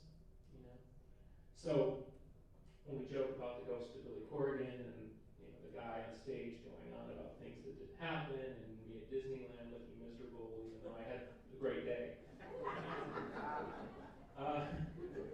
Right? The more you can understand and break the spell and understand that you are not what is being thrown at you, the more personal power you have to affect an outcome. And I think that's probably the great frustration of human life, is feeling powerless against something that seems to just be trampling over your version. No one's stopping and asking you, hey, is it okay with you if we, oh God, now I'm going to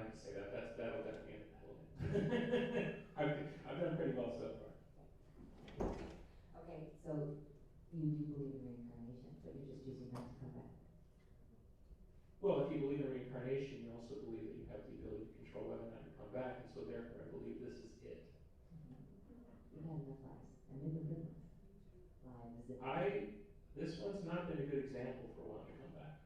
Right. Well, then that means you're definitely coming back, because they'll say, you haven't learned this, swoosh you back out to the universe. And that's your belief system. No. Well, you're involved enough where you can choose not to come back. I believe that. I like to subscribe to the idea that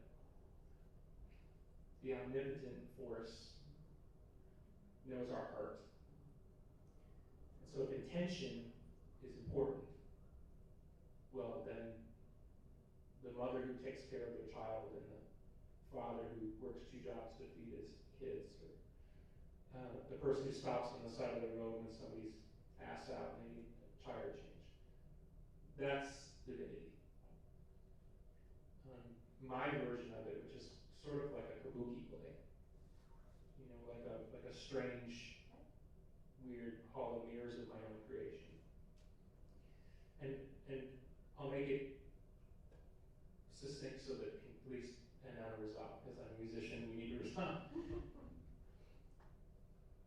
I went to this, and I talk a lot about it in my book about feeling dispossessed by whatever system I was in, family, school. Okay, fine.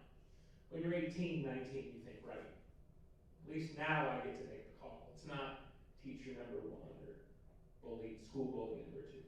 I'm going to make the call. So I entered the music world very naively thinking, right, it's a meritocracy. It's going to be great, going to play great. I have one of the best drummers in the world, here we come, da-da-da. The minute, and it was collective, wow.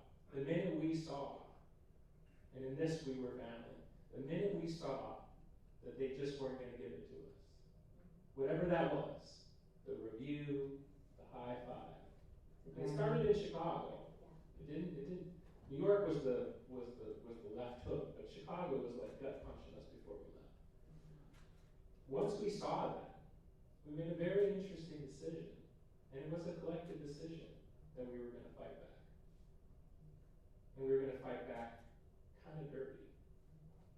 We were going to turn everything you thought about rock and roll and even gender, and we had Japanese man in the band, we turned every version of it up on its head, and every time they said you're this, we were like, we were jumping around. Until literally there were so many mirrors and so many deceptions and so much weirdness, I think we forgot what we were doing. But the beauty of it was that we trusted ourselves enough to think that whatever we were after was more important than what was being offered. As long as we stuck to that, incredible, valuable things happen, things that people still want to talk about. So that's the goal. And, it's what you call it the road less traveled or whatever. That's a choice that you make.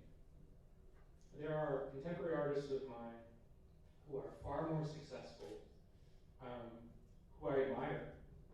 I certainly wouldn't sit here and tell you they belong at the top level. When I turn on the TV and I see somebody that I think is been given a boost over the wall, I don't sit there and think they don't belong there or they're not talented. I don't think that. I just think that they've done a better job of playing a game, which is the other side of the street, which is saying what you want to hear, doing what you got to do, wearing the same shirt for 20 years, whatever that takes, right? And so and this goes back to the veil, the spell. Take anybody like that looks a little bit too cozy in the Parthenon up there, and look and say, what do they stand for? Not what do they represent? That's easy. What do they stand for? And if they stand for something, are they active in it? Because even a sinner can affect great change through contrition. Because I don't believe that anybody who's pulling some deception on the public, particularly on a mass scale, is unaware. They are more than aware of what they're doing. There is a human cost. And like one of those bad movies like The Wicked Witch, you know, they just turn to dust. So I have to believe in that just universe to know that yes, they might be there and I might be here and they might be there and I might be here, but I at least know that whatever I'm building or built has a solidity to it, that isn't interdependent on the reflection coming back in equal measure. Like if I wear this shirt and I get the faux hawk, you're gonna love me, right? And you're gonna buy my, you know what I mean? I shattered that paradigm a long time ago, and that's where I'm forever grateful to the original band. Because as early as 1989, we made this decision to tell everyone to fuck off in an artistic way. Because we believed that what we represented in terms of a form of truth, not the truth, a form of truth, which is just the contrarian's point of view. You know, like, let's call it the music version.